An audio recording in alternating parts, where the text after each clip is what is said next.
हाँ जी बच्चों, कैसे हैं आप लोग। मेजर टेस्ट 1 हो गया है। आज फुल सिलेबस मेजर टेस्ट पहला था और आशा करते हैं आपका पेपर अच्छा गया होगा।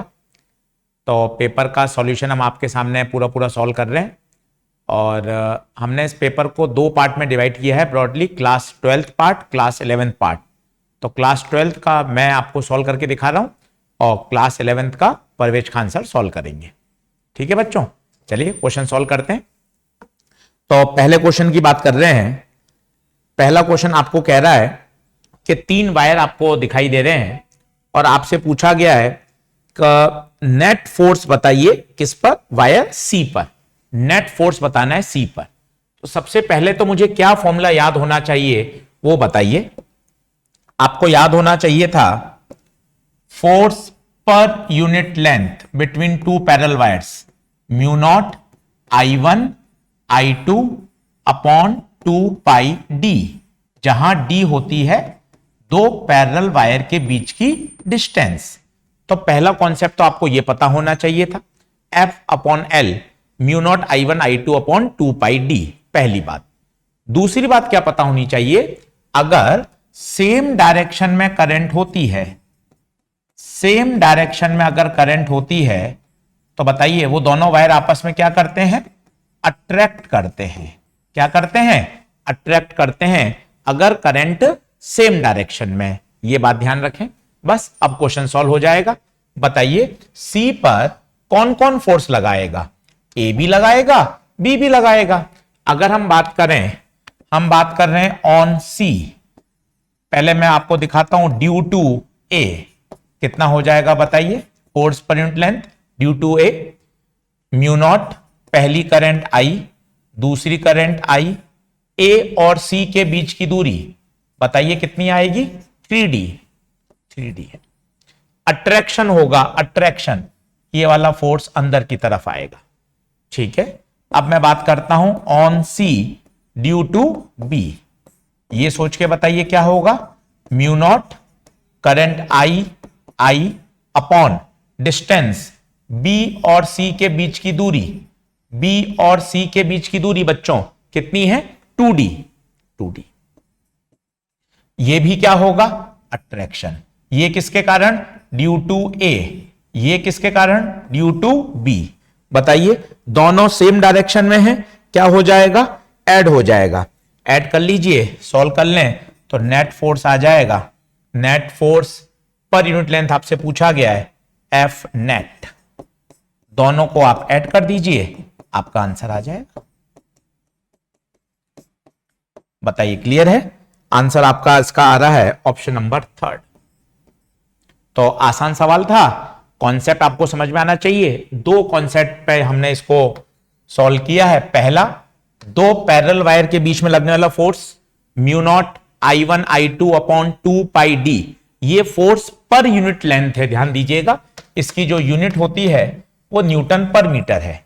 फिर सेकंड कॉन्सेप्ट क्या लगाया बच्चों, अगर 2 पैरेलल वायर में करंट सेम डायरेक्शन में फ्लो कर रही है तो उन दोनों वायर्स के बीच में क्या होगा, अट्रैक्शन होगा। ठीक है, चलिए क्वेश्चन नंबर 2 की तरफ चलते हैं। मैग्नेटिज्म का क्वेश्चन है। क्वेश्चन आपके सामने है। आपको कहा गया डाई मैग्नेटिक मटेरियल के लिए रॉन्ग स्टेटमेंट बताइए।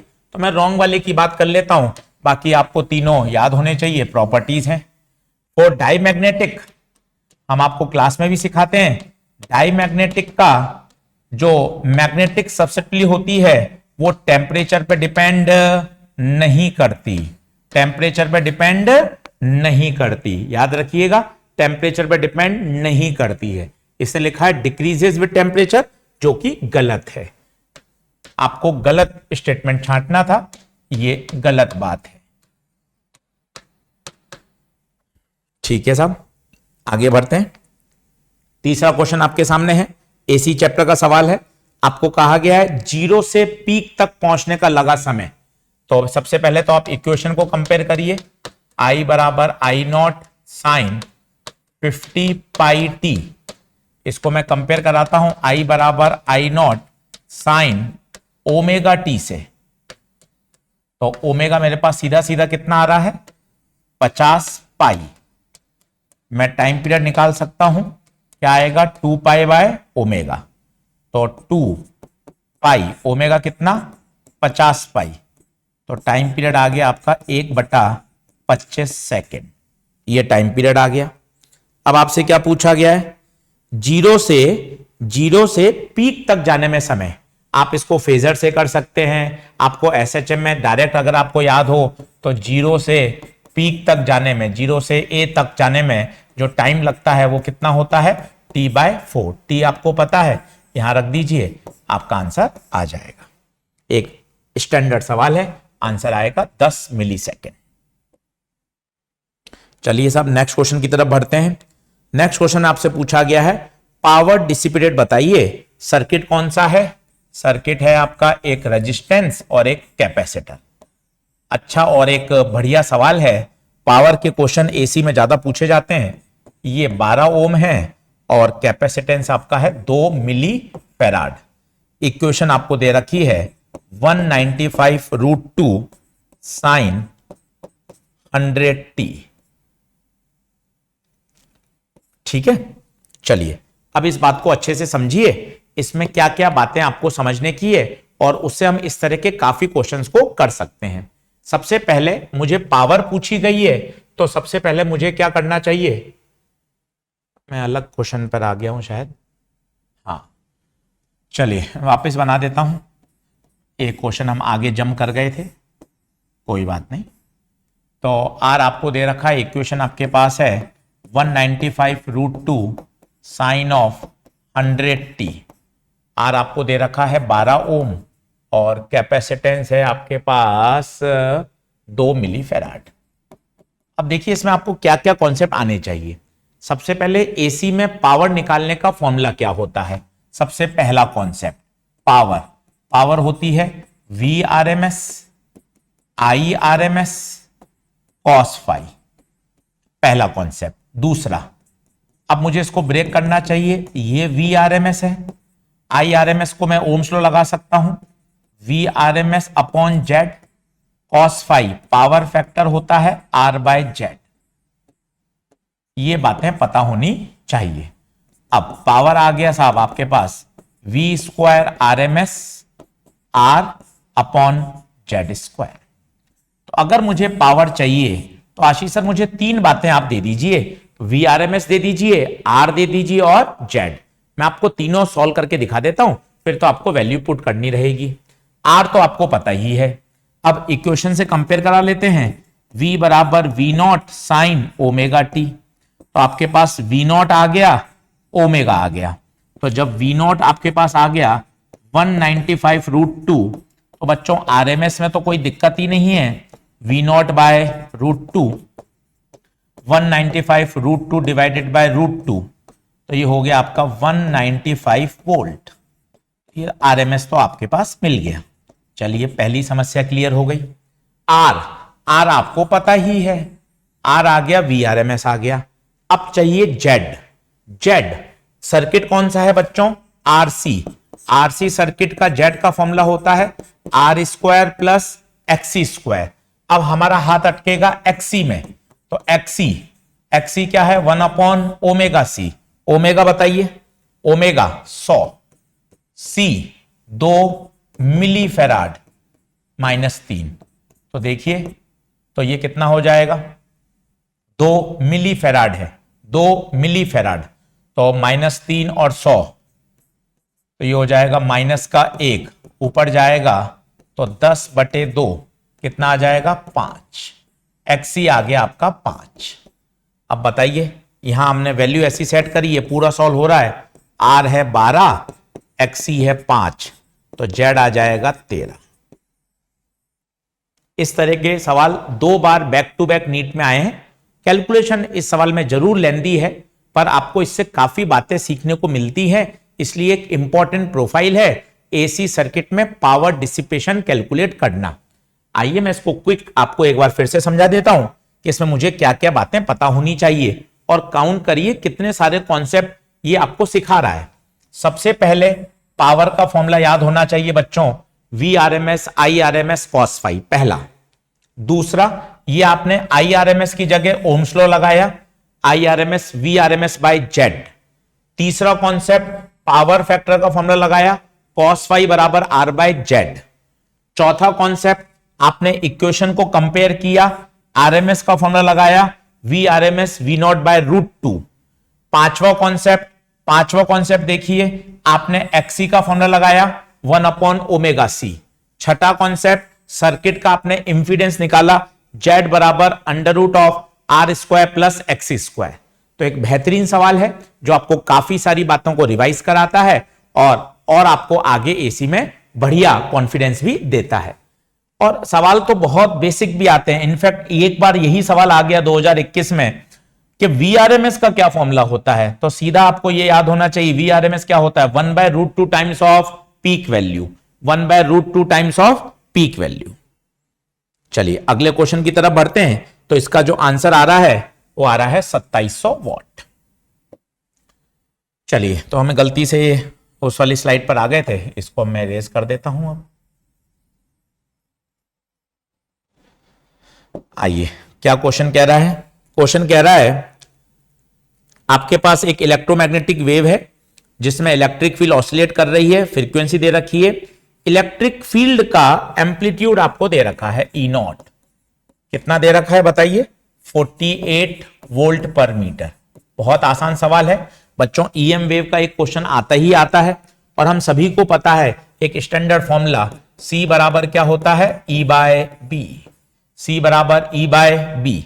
आपसे क्या पूछा गया है, B पूछा गया है, तो B हो जाएगा E बाय सी। E आपको दे रखा है 48, C आप रख देंगे 3 × 10⁸। सॉल्व कर लेंगे, आंसर आ जाएगा ऑप्शन नंबर 1। आसान सवाल था EMW का। चलिए अगले क्वेश्चन की तरफ चलते हैं। A equiconvex lens has a focal length 2/3 times the radius of curvature. ये एक बहुत ही पॉपुलर क्वेश्चन है जिसे हम पावर मेथड से हम क्लास में आपको सॉल्व कराते हैं। और यकीन मानिए पावर मेथड पर, लेंस पर, पावर पे, फोकल लेंथ पर क्वेश्चन आना ही है। 2022 के पेपर में भी आया है, 2021 में भी आया है। तो ये बैक टू बैक बड़ा फेमस प्रोफाइल का क्वेश्चन है, इसको आप अच्छे से देखिए। क्वेश्चन क्या कह रहा है मैं आपको समझाता हूं। एक इक्यू कॉन्वेक्स लेंस है जिसकी इक्यू कॉन्वेक्स है, इसका मतलब दोनों रेडियस बराबर है। म्यू मुझे पता नहीं, तो सबसे पहले हम अपने तरीके से जो हम आपको क्लास में सिखाते हैं याद करिए। हमने इस पावर मेथड से कितने सारे क्वेश्चन किए और कितना जल्दी सॉल्व कर पाते हैं, याद है आपको।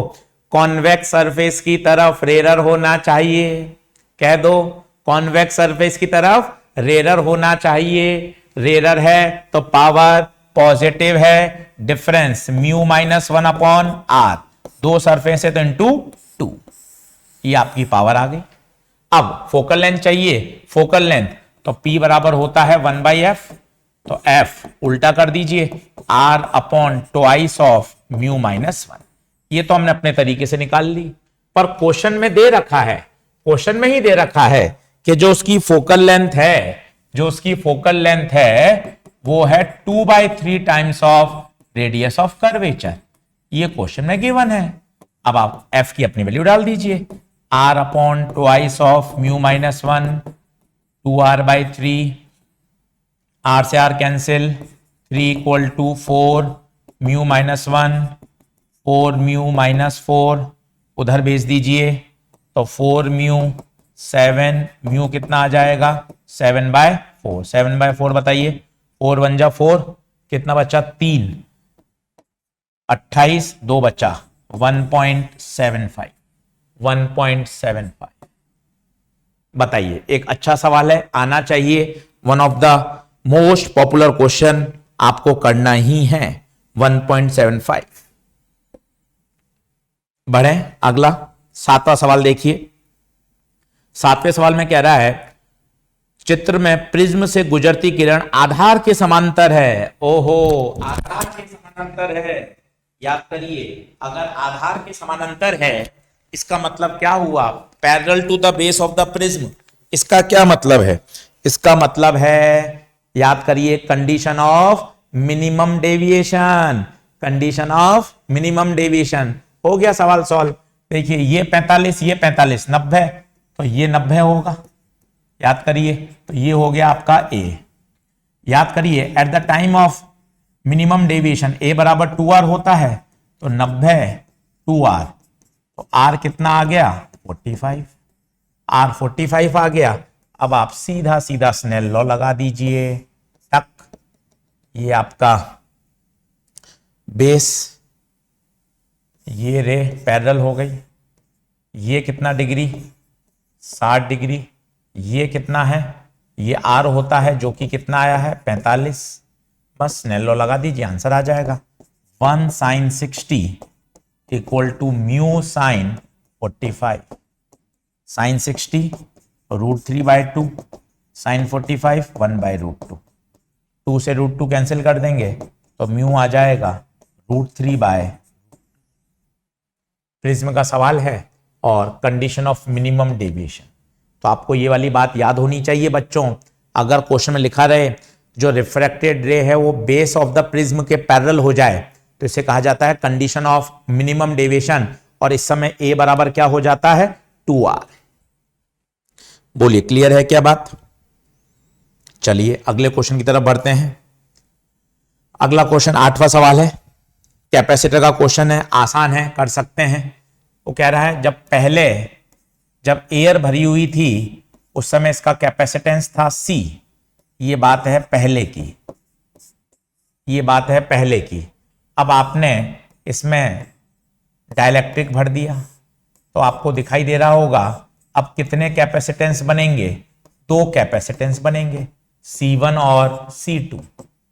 ध्यान से देखिए, अगर मैं इसको कलर से बात करूं तो C1 बनाने के लिए डिस्टेंस तो पूरी काम में आ रही है बच्चों, पर प्लेट का आधा ही एरिया काम में आ रहा है। देखिए आप, C1 को बनाते समय डिस्टेंस तो पूरी काम में आ रही है पर एरिया आधा काम में आ रहा है, और मीडियम भी भर दिया है। तो मीडियम भरेंगे तो किससे मल्टीप्लाई हो जाता है, याद करिए K से। एरिया A/2 एप्सिलॉन नॉट, और दूरी तो D पूरी काम में आ रही है। C2 को देखिए, C2 को बनाते समय डिस्टेंस पूरी, एरिया आधा, एयर है एप्सिलॉन, यहां K आएगा नहीं, K1 है, एयर है। बोलिए ये बात क्लियर है? अब दोनों किस में हैं, दोनों किस में हैं, दोनों ध्यान से देखिए पैरेलल में होंगे। ये A और B मान लीजिए, C1 भी A और B के बीच में है, C2 भी A और B के बीच में है, तो C नेट कितना हो जाएगा C1 प्लस C2, तो आप A/2 epsilon by D common ले लीजिए, अंदर बचेगा 5 + 1, तो A एप्सिलॉन बाई D, ये 1/2 5 + 1 C, ये कितना है C, और ये हो गया आपका 3, आंसर आया 3C। इनिशियल केस में इसकी कैपेसिटी C है जो कि क्या है A एप्सिलॉन बाय D। बताइए, अच्छा सवाल था, पैरेलल कॉम्बिनेशन भी पूछ लिया, डाइलेक्ट्रिक का कॉन्सेप्ट भी पूछ लिया, सारी बातें एक ही सवाल में आ गई। आइए अगले क्वेश्चन की तरफ बढ़ते हैं। अगला क्वेश्चन है साहब, बहुत ही प्यारा सवाल है, ये भी पेपर में आया हुआ है, हमने इसको आपको क्लास नोट्स में कराया है। अब आपको क्या याद होना चाहिए था, याद करिए। अगर चार्ज्ड कैपेसिटर है, याद है आपको, चार्ज्ड कैपेसिटर है, तो अगर ये एयर में बात करें, एयर में बात करें तो इलेक्ट्रिक फील्ड आपको याद है कितनी होती थी, sigma by epsilon not, charged capacitor में। और अगर किसी चार्ज्ड कैपेसिटर में, अगर किसी चार्ज्ड कैपेसिटर में आप एक डाइलेक्ट्रिक भर दें तो आपको याद है इलेक्ट्रिक फील्ड क्या हो जाती थी, अब सिग्मा अपॉन के एप्सिलॉन नॉट, सिग्मा अपॉन के एप्सिलॉन नॉट। ये वाला फंड आपको याद होना चाहिए। चार्ज कैपेसिटर है, पहले जो इलेक्ट्रिक फील्ड होगी वो सिग्मा अपॉन एप्सिलॉन नॉट होगी, और मीडियम भरने के बाद वो हो जाएगी सिग्मा अपॉन के एप्सिलॉन नॉट। बस यही अब आपको डिस्टेंस के साथ वेरी करना है, बना सकते हैं शायद। देखिए इलेक्ट्रिक फील्ड का डिस्टेंस के साथ एक्स के साथ, यहां क्या है एयर, एयर में इलेक्ट्रिक फील्ड ज्यादा होगी सिग्मा बाय एप्सिलॉन नॉट। फिर बताइए क्या आ गया, मीडियम, मीडियम में आते ही कम हो जाएगी। फिर वापस क्या आ गया, एयर, ये एयर का है, ये एयर का है, और ये मीडियम का है। इनफैक्ट वैल्यू बताना चाहें तो ये सिग्मा बाय एप्सिलॉन नॉट होगा, ये सिग्मा बाय के एप्सिलॉन। अच्छा, और एक बढ़िया सवाल है, बताइए बच्चों, समझ में आ रही है बात? आगे बढ़ें, चलिए अगला क्वेश्चन कह रहा है, आपसे कहा गया है potential difference across the cell of inter resistance 6 ohm. एक तो ये गलत प्रिंट हुआ है, 6 ओम है, ठीक है। इस वाले के अक्रॉस पोटेंशियल ड्रॉप कितना है?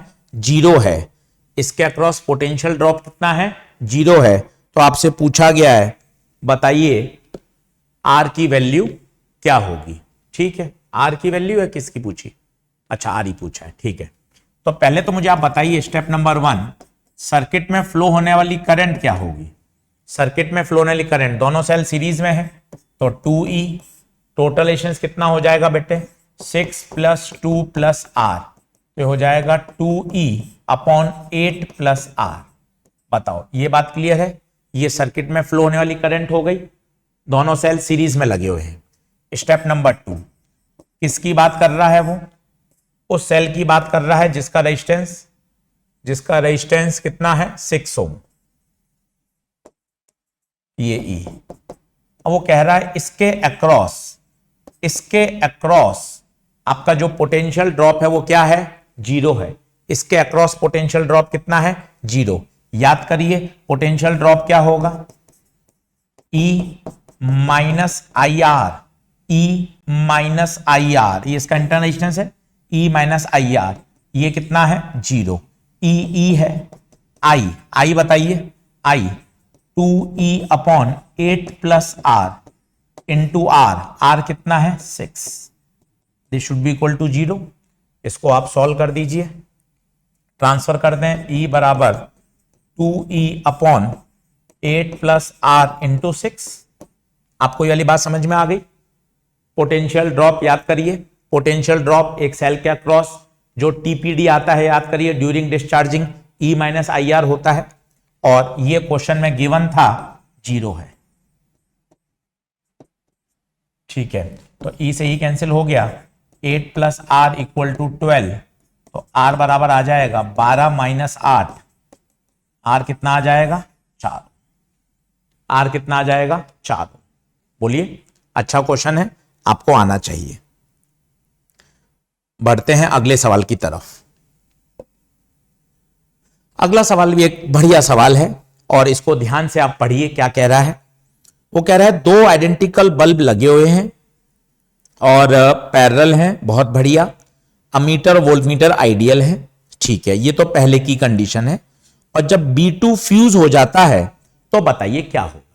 तो हम इसको थोड़ा अच्छे से डिस्कस करते हैं और इसमें एक नई स्लाइड ऐड कर लेते हैं। आ जाएगी क्या बच्चों नई स्लाइड?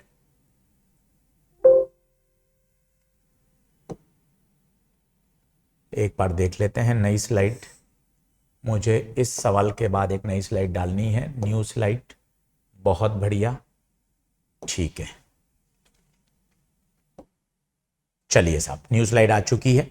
अब मैं आपको समझाता हूं कि पहले क्या होगा और बाद में क्या होगा, इसलिए मैंने यहां एक नई स्लाइड डाल दी है। दोनों बल्ब पैरेलल है, EMF है, बैटरी लगाई हुई है, ठीक है।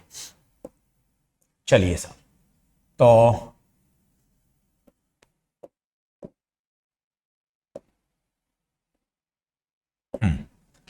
ये आपके पास अमीटर है, ये बैटरी है, ये वोल्ट मीटर है और ये आपके पास 2 बल्ब है।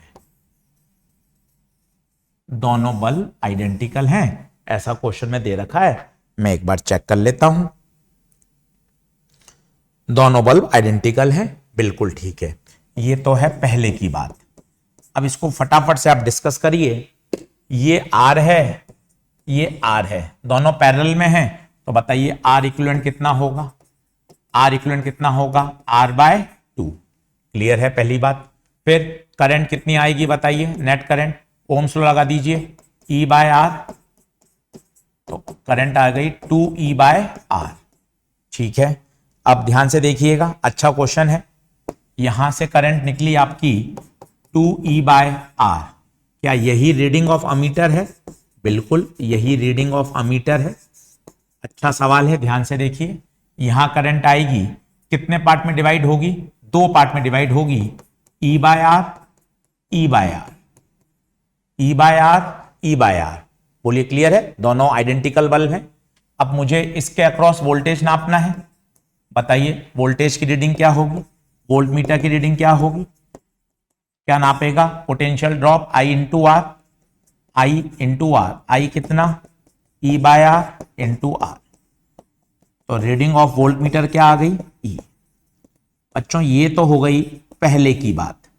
जब दोनों बल्ब बढ़िया काम कर रहे थे उस समय मैंने पहले सर्किट का इक्विवेलेंट रेजिस्टेंस निकाला, करंट निकाली। जो बैटरी से करंट निकल रही है वही आप देखिए अमीटर में से गुजर रही है, तो करंट आ गई। फिर वो करंट दो इक्वल पार्ट में डिवाइड हो गई। इस तरह से मैंने रीडिंग ऑफ वोल्ट मीटर और रीडिंग ऑफ अमीटर निकाल लिया। अब जब बल्ब फ्यूज हो गया, बल्ब U2 फ्यूज हो गया, तो देखिए क्या बनेगा स्टेटस। ये बल्ब। अब बताइए केवल सर्किट में एक ही रेजिस्टेंस बचा तो R इक्विवेलेंट RE होगा। फिर अगर मैं I निकालूंगा तो ओम्स लॉ लगाऊंगा, V by R equivalent. R equivalent बताइए कितना है? R। तो ये हो गई साहब reading of ammeter, reading of ammeter. ध्यान से देखिएगा, ध्यान से देखिए, यहां से करंट निकली E बाय R। सोच के बताइए क्या रीडिंग बढ़ गई क्या? हाँ, पहले रीडिंग क्या थी? पहले रीडिंग 2E बाय R थी, अब रीडिंग क्या हो गई? E by R। Reading of ammeter कम हो गई, बढ़ी नहीं, कम हो गई। Reading of ammeter decreases. क्या ये बात क्लियर है? बहुत अच्छा सवाल। What about voltmeter? Voltmeter, voltmeter क्या कहेगा? भाई मुझे तो वोल्टेज नापना है, मुझे इसके अक्रॉस वोल्टेज नापना है। बताइए क्या वोल्टेज आएगा? I into R, current E by R, resistance R। Voltage E ही रहेगा, वोल्ट मीटर की रीडिंग E ही रहेगी। पहले भी E थी, अभी भी है। तो reading of voltmeter, reading of voltmeter remain same. एक अच्छा और बेहतरीन सवाल। इतना डिटेल में मैंने आपको इसलिए सॉल्व करके दिखाया ताकि इस तरह के आप काफी क्वेश्चन भी सॉल्व कर सकें, इसलिए मैंने इसको पूरा डिटेल एनालिसिस करके आपको दिखा दिया। अब बताइए बच्चों क्या आंसर जाएगा?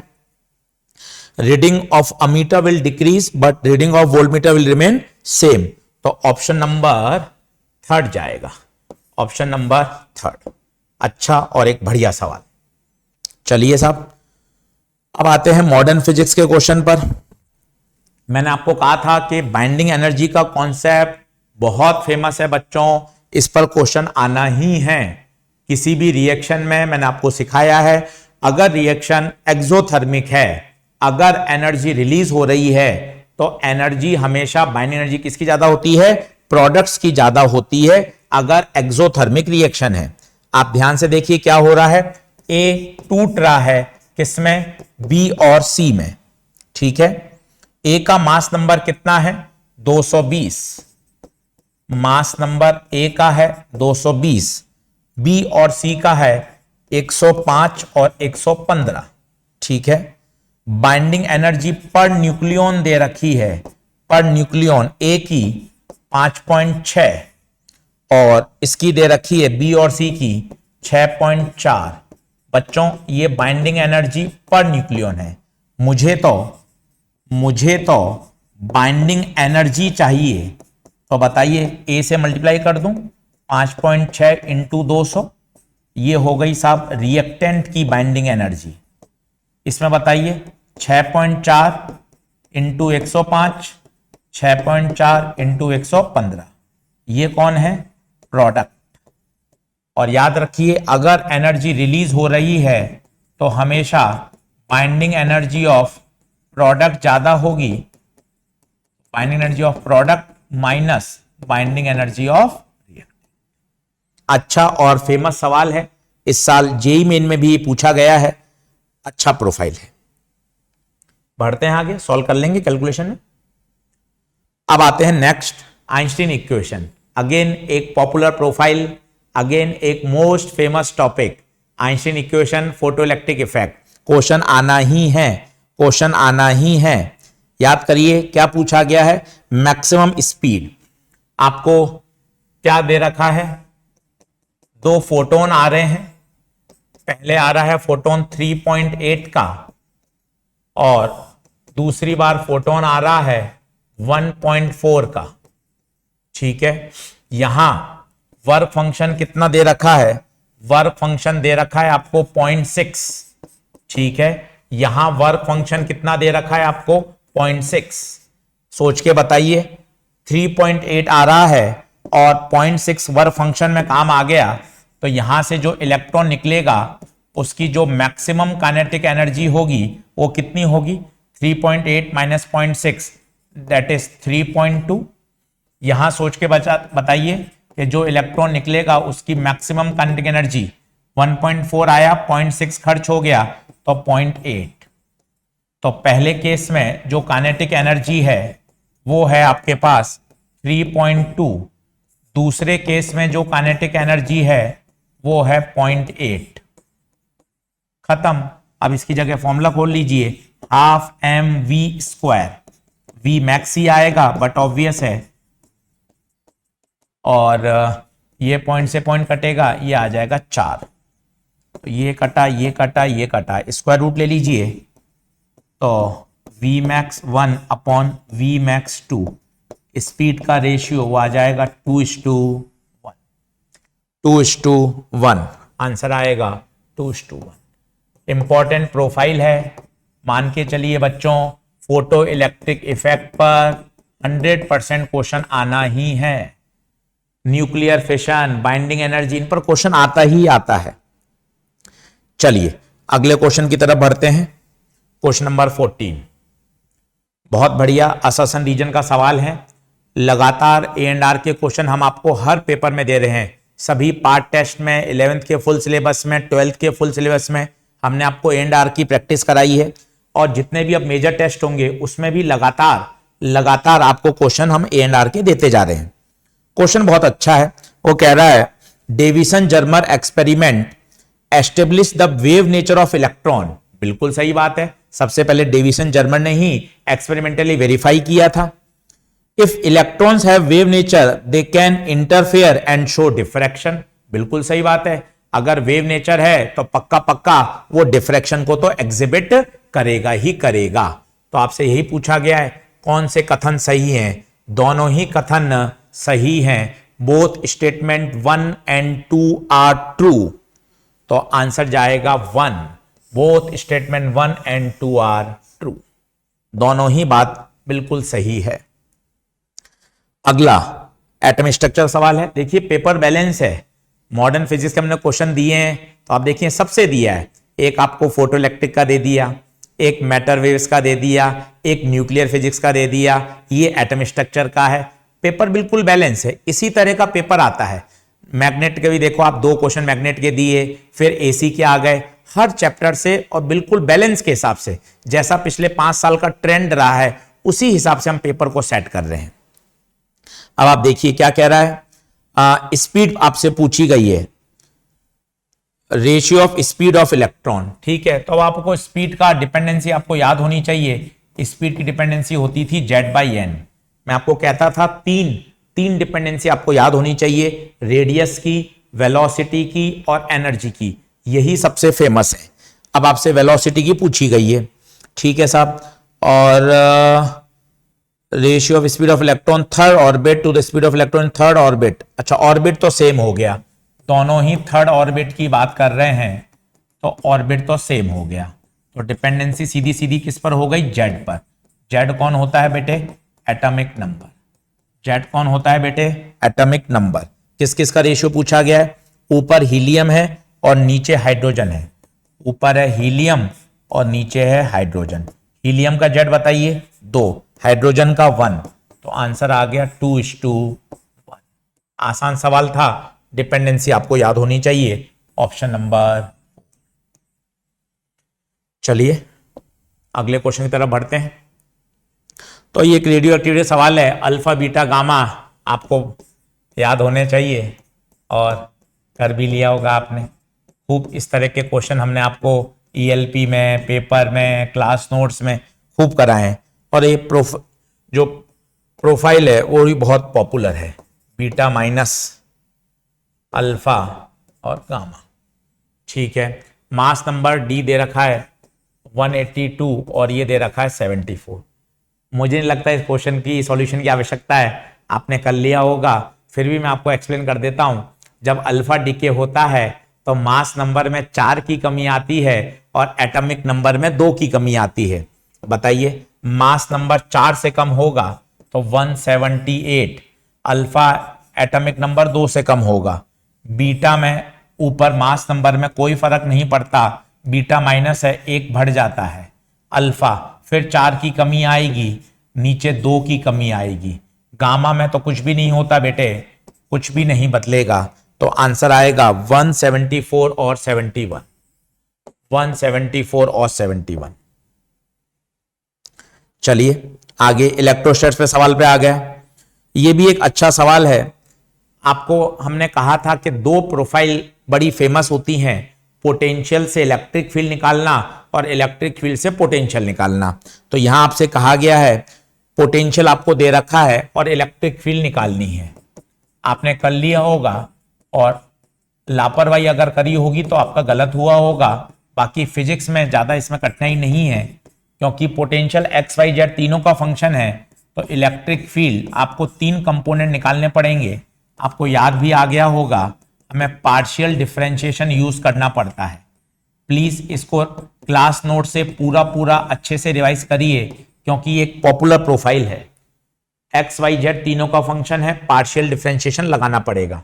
अगर हम एक्स के रेस्पेक्ट में कर रहे हैं, इसका मतलब होता है बेटे वाई और जेड क्या है, कांस्टेंट है। एक मैं आपको करके दिखा देता हूं, रेस्ट आप खुद प्रैक्टिस करिएगा, बाकी सॉल्यूशन आपके पास तो है ही सही। 2x² minus Y square plus Z square, इसे कहा जाता है पार्शियल डिफरेंशिएशन करना विथ रेस्पेक्ट टू एक्स। अगर आप x के रेस्पेक्ट में डिफरेंशिएट कर रहे हो, इसका मतलब है y और z क्या है, कांस्टेंट है। y और z क्या है, कांस्टेंट है। ठीक है, बहुत बढ़िया। तो देखिए माइनस बाहर, के बाहर, 2 बाहर, x² का 2x, y का 0, z का 0। तो इलेक्ट्रिक फील्ड का x कंपोनेंट आ जाएगा माइनस का 4kx, ये x कंपोनेंट आ गया। इसी तरह आप y निकालिए, इसी तरह आप z निकालिए और बाद में 1,1,1 रखिए, मतलब x की जगह 1, y की जगह 1 और z की जगह 1। क्लियर है? एक अच्छी प्रोफाइल है, आपको आना चाहिए। आइए अगले क्वेश्चन की तरफ बढ़ते हैं। अगला क्वेश्चन साहब सेमीकंडक्टर का सवाल है। आपसे पूछा गया है डायनामिक रेजिस्टेंस बताइए। रेजिस्टेंस आपको याद है, रेजिस्टेंस आपको सिखाते थे रेजिस्टेंस सेमीकंडक्टर में, वही फॉर्मूला R बराबर V अपॉन आई। डायनामिक चाहिए delta V upon delta I, delta V upon delta I। आपसे कब पूछा गया है, 3 मिली एम्पियर पे। तो इसके आसपास देख लीजिए, आसपास कितना चेंज हो रहा है वोल्टेज में। वोल्टेज में देखिए बिल्कुल आसपास डेल्टा V, उस पर्टिकुलर स्मॉल रेंज में, उस पर्टिकुलर स्मॉल रेंज में देखिए वोल्टेज में चेंज कितना है, 0.75 माइनस 0.65। आप इसको स्लोप से भी देख सकते हैं, स्लोप से देखेंगे तो अभी यही चीज निकल कर आएगी। और करंट में चेंज बता दीजिए, यहां करंट है 1 और यहां करंट है 5, तो करंट में चेंज हो जाएगा 5 माइनस 1 मिली है, तो 10 की पावर माइनस 3। आप इसको स्लोप से भी कर सकते हैं, फिर आप स्लोप निकालेंगे tan theta perpendicular upon base, वो यही तरीका है और उससे भी यही आंसर आएगा। क्लियर है? सॉल्व करके दिखा दूं, आ जाएगा, आ जाएगा, देख लीजिए। 0.75 से 0.65 जाएगा तो पॉइंट का 10 अपॉन का 4, ये ऊपर जाएगा 1000, ये पॉइंट हटेगा तो नीचे आएगा 100, तो 1 2 1 2 100, 100 बटे 4, 25 ओम आना चाहिए भाई, 25 ओम आना चाहिए, 25 ओम, 25 आ रहा है, बिल्कुल ठीक है। आगे बढ़े। अगला क्वेश्चन सेमीकंडक्टर का है। ये देखिए मोस्ट फेमस टॉपिक है मॉडर्न ऑप्टिक्स और सेमीकंडक्टर। यहां से आप मान के चलिए, मुझे ऐसा लगता है लगभग 13 से 14 सवाल तो यही मिल जाएंगे आपको। मॉडर्न ऑप्टिक्स और सेमीकंडक्टर में, इनको अच्छे से तैयार करिए। अब आपसे कहा गया है, डोप कर दिया गया है और इंट्रिंसिक चार्ज कैरियर दे रखा है, Ni आपको दे रखा है कितना 1.5 इंटू 10 की पावर 16, डोप किया गया है और होल डेंसिटी NH बढ़कर कितनी हो गई 4.5 इंटू 10 की पावर 22। आपसे Ne पूछा गया है, आपको सिखाते थे लॉ ऑफ मास एक्शन से आता था Ne इंटू NH बराबर Ni square, Ne into NH बराबर Ni स्क्वायर। क्लियर है? चलिए, तो ये पार्ट ए में से जितने 12th के पोर्शन थे वो मैंने सॉल्व कर दिए हैं। पार्ट ए के जो 11th के टॉपिक के क्वेश्चन है वो परवेश का आंसर सॉल्व करेंगे। ठीक है, अब मैं सेक्शन बी में आ गया हूं। सेक्शन बी में आपसे पूछा गया है, बताइए साहब, टी बराबर 0 पर सारी करंट की वैल्यू बतानी है। तो अब आपको पता होना चाहिए था टी बराबर 0 पर इंडक्टर का व्यवहार कैसा होता है। टी बराबर 0 पर इंडक्टर का व्यवहार, जिसको ये पता है उसका काम हो गया। याद करिए, टी बराबर 0 पर हम क्या बोलते थे, इंडक्टर को हटाओ और वहां क्या कर दो, ओपन कर दो। याद आ रहा है, इंडक्टर को हटाओ और वहां क्या कर दो, ओपन कर दो। अब शायद आपको समझ में आ रहा होगा, अगर आप इंडक्टर को ओपन कर दोगे तो ये तो बढ़िया रहेगा R1, यहां ओपन कर दोगे तो R2 में करंट 0 हो जाएगी और यहां ओपन कर दोगे तो बच्चे R3 में भी करंट 0 हो जाएगी। केवल और केवल करंट सारी की सारी किस में से पास होगी, R1 में से। तो I1 आ जाएगा आपका E बाय R1, I2 0 आएगा और I3 0 आएगा। तो कौन सा ऑप्शन आ जाएगा बताइए, बताइए कौन सा ऑप्शन आ जाएगा? Option number 2, option number 2। बस आपको ये कॉन्सेप्ट याद होना चाहिए था, T बराबर 0 पर इंडक्टर को हटाइए, इंडक्टर को हटाइए और ओपन कर दीजिए। बढ़े आगे, चलिए अगला क्वेश्चन देखें। रे ऑप्टिक्स का क्वेश्चन है, अच्छा है क्वेश्चन। इसमें एक जो रिलेशन है वो आपको याद होना चाहिए था। याद है, अगर हम बात करते हैं शॉर्ट ऑब्जेक्ट के लिए, शॉर्ट ऑब्जेक्ट के लिए याद करिए, एक रिलेशन होता था ml बराबर m स्क्वायर। अगर मैग्नीट्यूड में बात कर लूं तो ml बराबर m स्क्वायर, याद करिए। पर ये तभी और तभी एप्लीकेबल है जब ऑब्जेक्ट कैसा हो, शॉर्ट हो। This is the relation between longitudinal magnification and transverse magnification. बच्चों ये आपको याद होना चाहिए था। लेंस और मिरर में अंतर होता है, एक में m स्क्वायर आता है और एक में माइनस m स्क्वायर आता है। तो हम मॉड की बात कर रहे हैं तो कोई समस्या ही नहीं है। फिर याद करिए कौन है, कॉनकेव मिरर है, कॉनकेव मिरर है। तो मिरर के लिए m याद करिए क्या होता था, f upon f minus you, f upon f minus you. ठीक है, फिर लॉन्गिट्यूडल मैग्निफिकेशन को कैसे खोलते हैं, याद करिए, length of image upon length of object, length of image upon length of object. Length of image तो आपने पूछा ही है, साइज ऑफ इमेज बताइए, that is length of image आपसे पूछा गया है। और ऑब्जेक्ट की लेंथ कितनी दे रखी है, a linear object of length b। ठीक है, तो इसकी जगह लिख दीजिए आप length of image upon length of object, जो कि b गिवन है, और m के लिए डाल दीजिए f upon f minus you का होल स्क्वायर। बस लेंथ ऑफ इमेज आपसे पूछा गया है, b को क्रॉस मल्टीप्लाई कर दीजिए, आंसर आपके सामने है। माइनस आप एडजस्ट कर सकते हैं, स्क्वायर है, तो आंसर क्या आ जाएगा बताइए, b f square upon f minus you, you minus f से कोई टेंशन वाली बात नहीं है। तो ऑप्शन नंबर 3 आना चाहिए। देख लीजिए क्या आंसर दे रखा है, ऑप्शन नंबर इसका दे रखा है 3।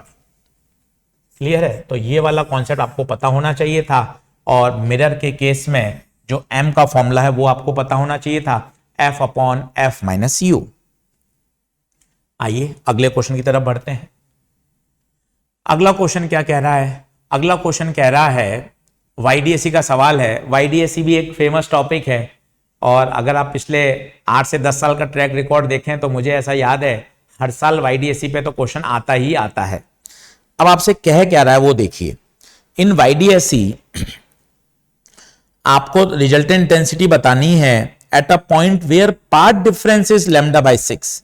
पाथ डिफरेंस लैम्डा बाय 6 है और वहां जो इंटेंसिटी है वो आई है और आई नॉट है denotes the intensity of each wave. बहुत बढ़िया। तो आपसे पूछा गया आई अपॉन आई नॉट बताइए। क्लियर है साहब? क्लियर है। तो सबसे पहले आपको इंटेंसिटी का फॉर्मूला याद होना चाहिए था। आई बराबर होता है 4I naught cos square del phi by 2। पहला कॉन्सेप्ट तो बच्चे आपको ये याद होना चाहिए था। 4I नॉट क्या होती है? बेसिकली हम वहां पर आई मैक्स भी लिख सकते हैं और अगर दोनों सोर्स की इंटेंसिटी आई नॉट है तो जो आई मैक्स आता है वो 4I नॉट आ जाता है। पहली बात। अब डेल्टा फाई कहां से लाएं? तो डेल्टा फाई के लिए फॉर्मूला होता है 2 pi by lambda into delta x, a relation which connect path difference and phase difference.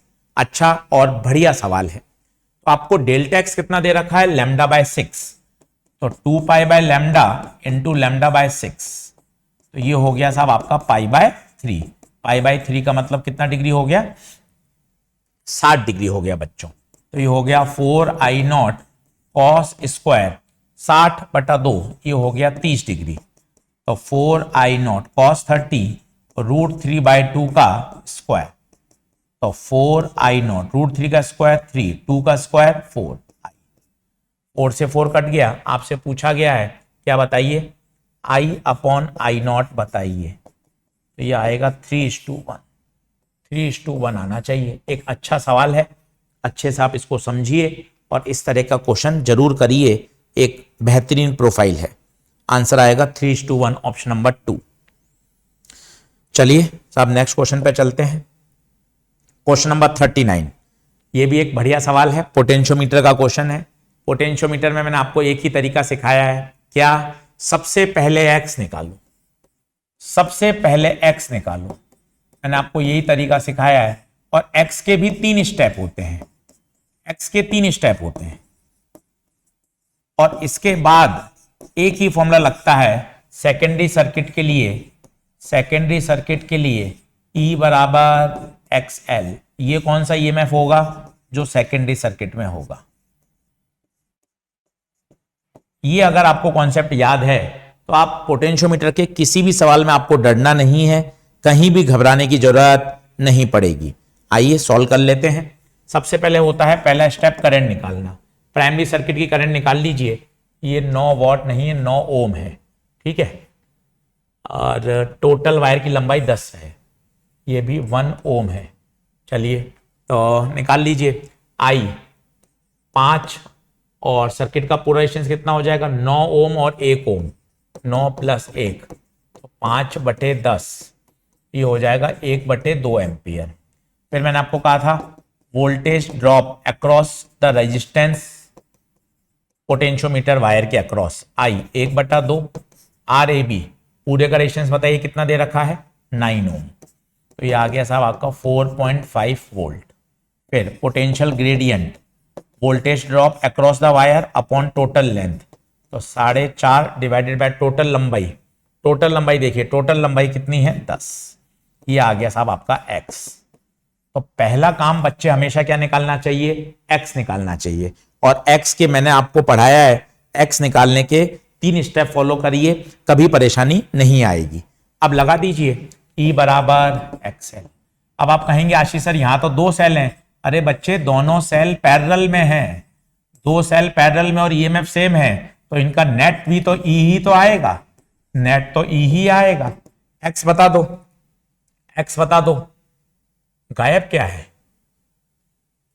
प्रत्येक सेल। अच्छा E पूछा है, ठीक है। तो x निकाल लो। x कितना आया? 4.5/10। और L बैलेंसिंग लेंथ, L है आपकी बैलेंसिंग लेंथ। बैलेंसिंग लेंथ आपको दे रखी है कितनी? 2 मीटर। बस हो गया। 4.5 × 2 9/10। 0.9 वोल्ट आना चाहिए बेटे, 0.9 वोल्ट आना चाहिए। है क्या ऑप्शन में 0.9 वोल्ट? 0.9 वोल्ट बिल्कुल ऑप्शन में है। Option number 2। Option number 2। बढ़े आगे। चलिए नेक्स्ट क्वेश्चन की तरफ आते हैं। क्वेश्चन नंबर 40 याद करिए, ये फोटो इलेक्ट्रिक का सवाल है। फोटो इलेक्ट्रिक से भी पहले एक हम आपको पढ़ाते थे फोटोन थ्योरी, याद करें, एक लेक्चर का टॉपिक था और आपको कहा था फोटोन थ्योरी पर भी क्वेश्चंस काफी पूछे जाते हैं। फोटोन थ्योरी, आइए फोटोन थ्योरी पे बात कर लेते हैं। फॉर्मूला बेस्ड क्वेश्चन है, आपको बता देता हूं क्या क्या दे रखा है। लैम्डा दे रखा है, लैम्डा दे रखा है 900 नैनोमीटर, नैनोमीटर में काम नहीं करते तो 10 की पावर -9। इंटेंसिटी दे रखी है 100 वॉट पर मीटर स्क्वायर। इंटेंसिटी का फॉर्मूला आपको पता ही है, पावर अपॉन एरिया। तो कभी पावर की जगह लिखना पड़ता है तो वो हो जाता है इंटेंसिटी इंटू एरिया, ठीक है। और एरिया दे रखा है आपको। फोटोनों की संख्या आपको याद है, एन का फॉर्मूला हम आपको सिखाते थे, number of photons per second, P lambda by S C. Number of photons in 1 second per second, P lambda by S C. फिर पी की जगह लिख दीजिए, क्या हो जाएगा, आई इंटू ए। अब आपको सब कुछ दे रखा है बेटे, आई पता है, आई पता है, एरिया पता है, एरिया भी दे रखा है, लैम्डा पता है, एच पता है, सी पता है।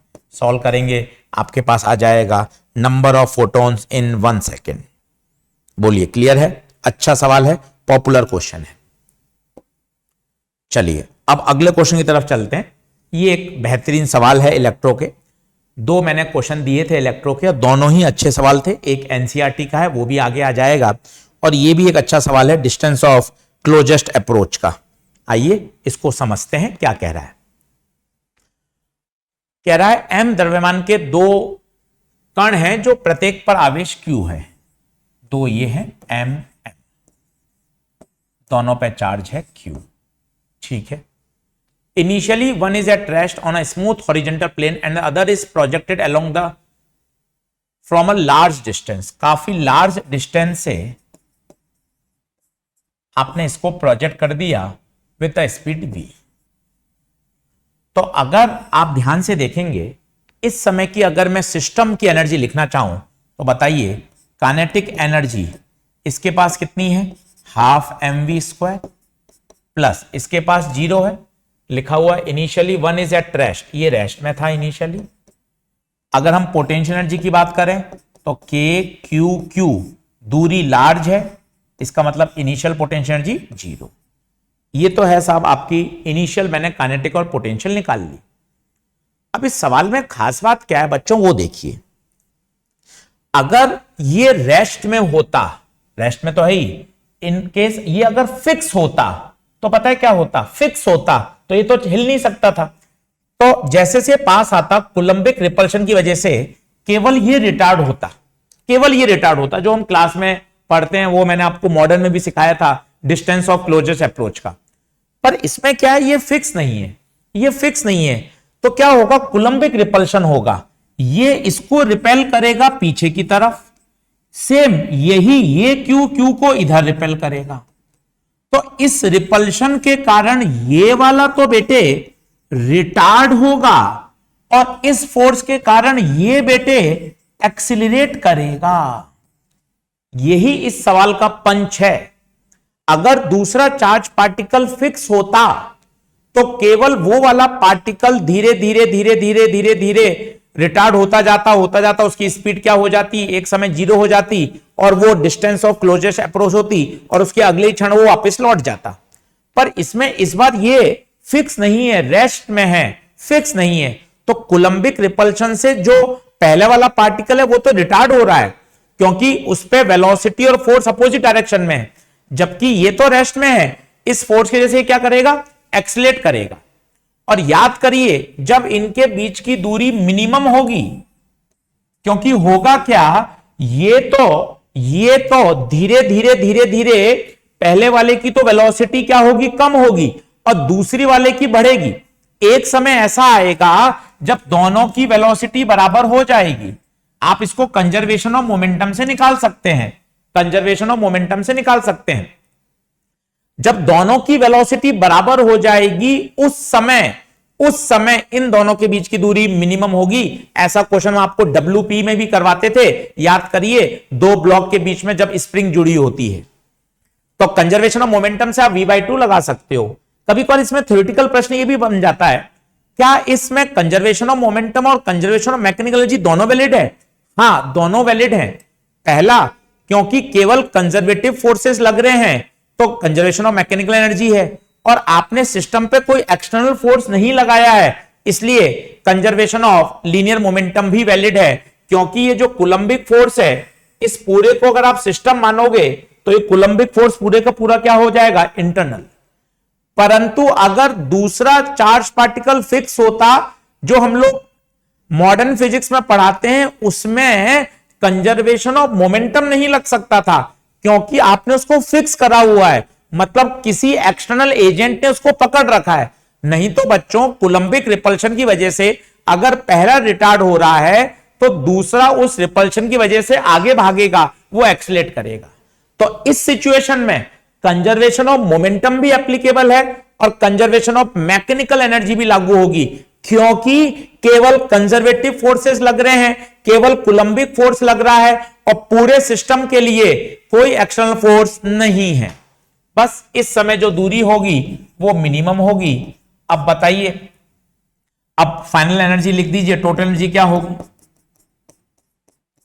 हाफ mv/2 का स्क्वायर प्लस हाफ mv/2 का square plus potential K/Q/r min। ये फाइनल टोटल एनर्जी है। इनिशियल टोटल एनर्जी बता दीजिए, हो जाएगी हाफ mv²। दोनों को आप इक्वेट कर दीजिए, आंसर आ जाएगा। मेरे हिसाब से पेपर का ये सबसे अच्छा सवाल था, इसलिए मैंने आपको इसको डिटेल में बढ़िया समझा दिया है, सॉल्व कर सकते हैं। चलिए साहब, अगले क्वेश्चन की तरफ बढ़ते हैं। ये भी मैंने आपको कहा था, इलेक्ट्रो का एक अच्छा सवाल है, एनसीईआरटी का क्वेश्चन है, सॉल्व एग्जाम्पल है, कर सकते हैं। इनफैक्ट मैंने डेटा भी वही रखा है। आपको याद है क्या होगा? सबसे पहले मुझे इस फेस के लिए सोचना पड़ेगा, तो इसका एरिया वेक्टर आएगा इधर, इसका एरिया वेक्टर आएगा इधर। तो पहले तो आप मुझे एरिया बता दीजिए, एरिया क्या होगा?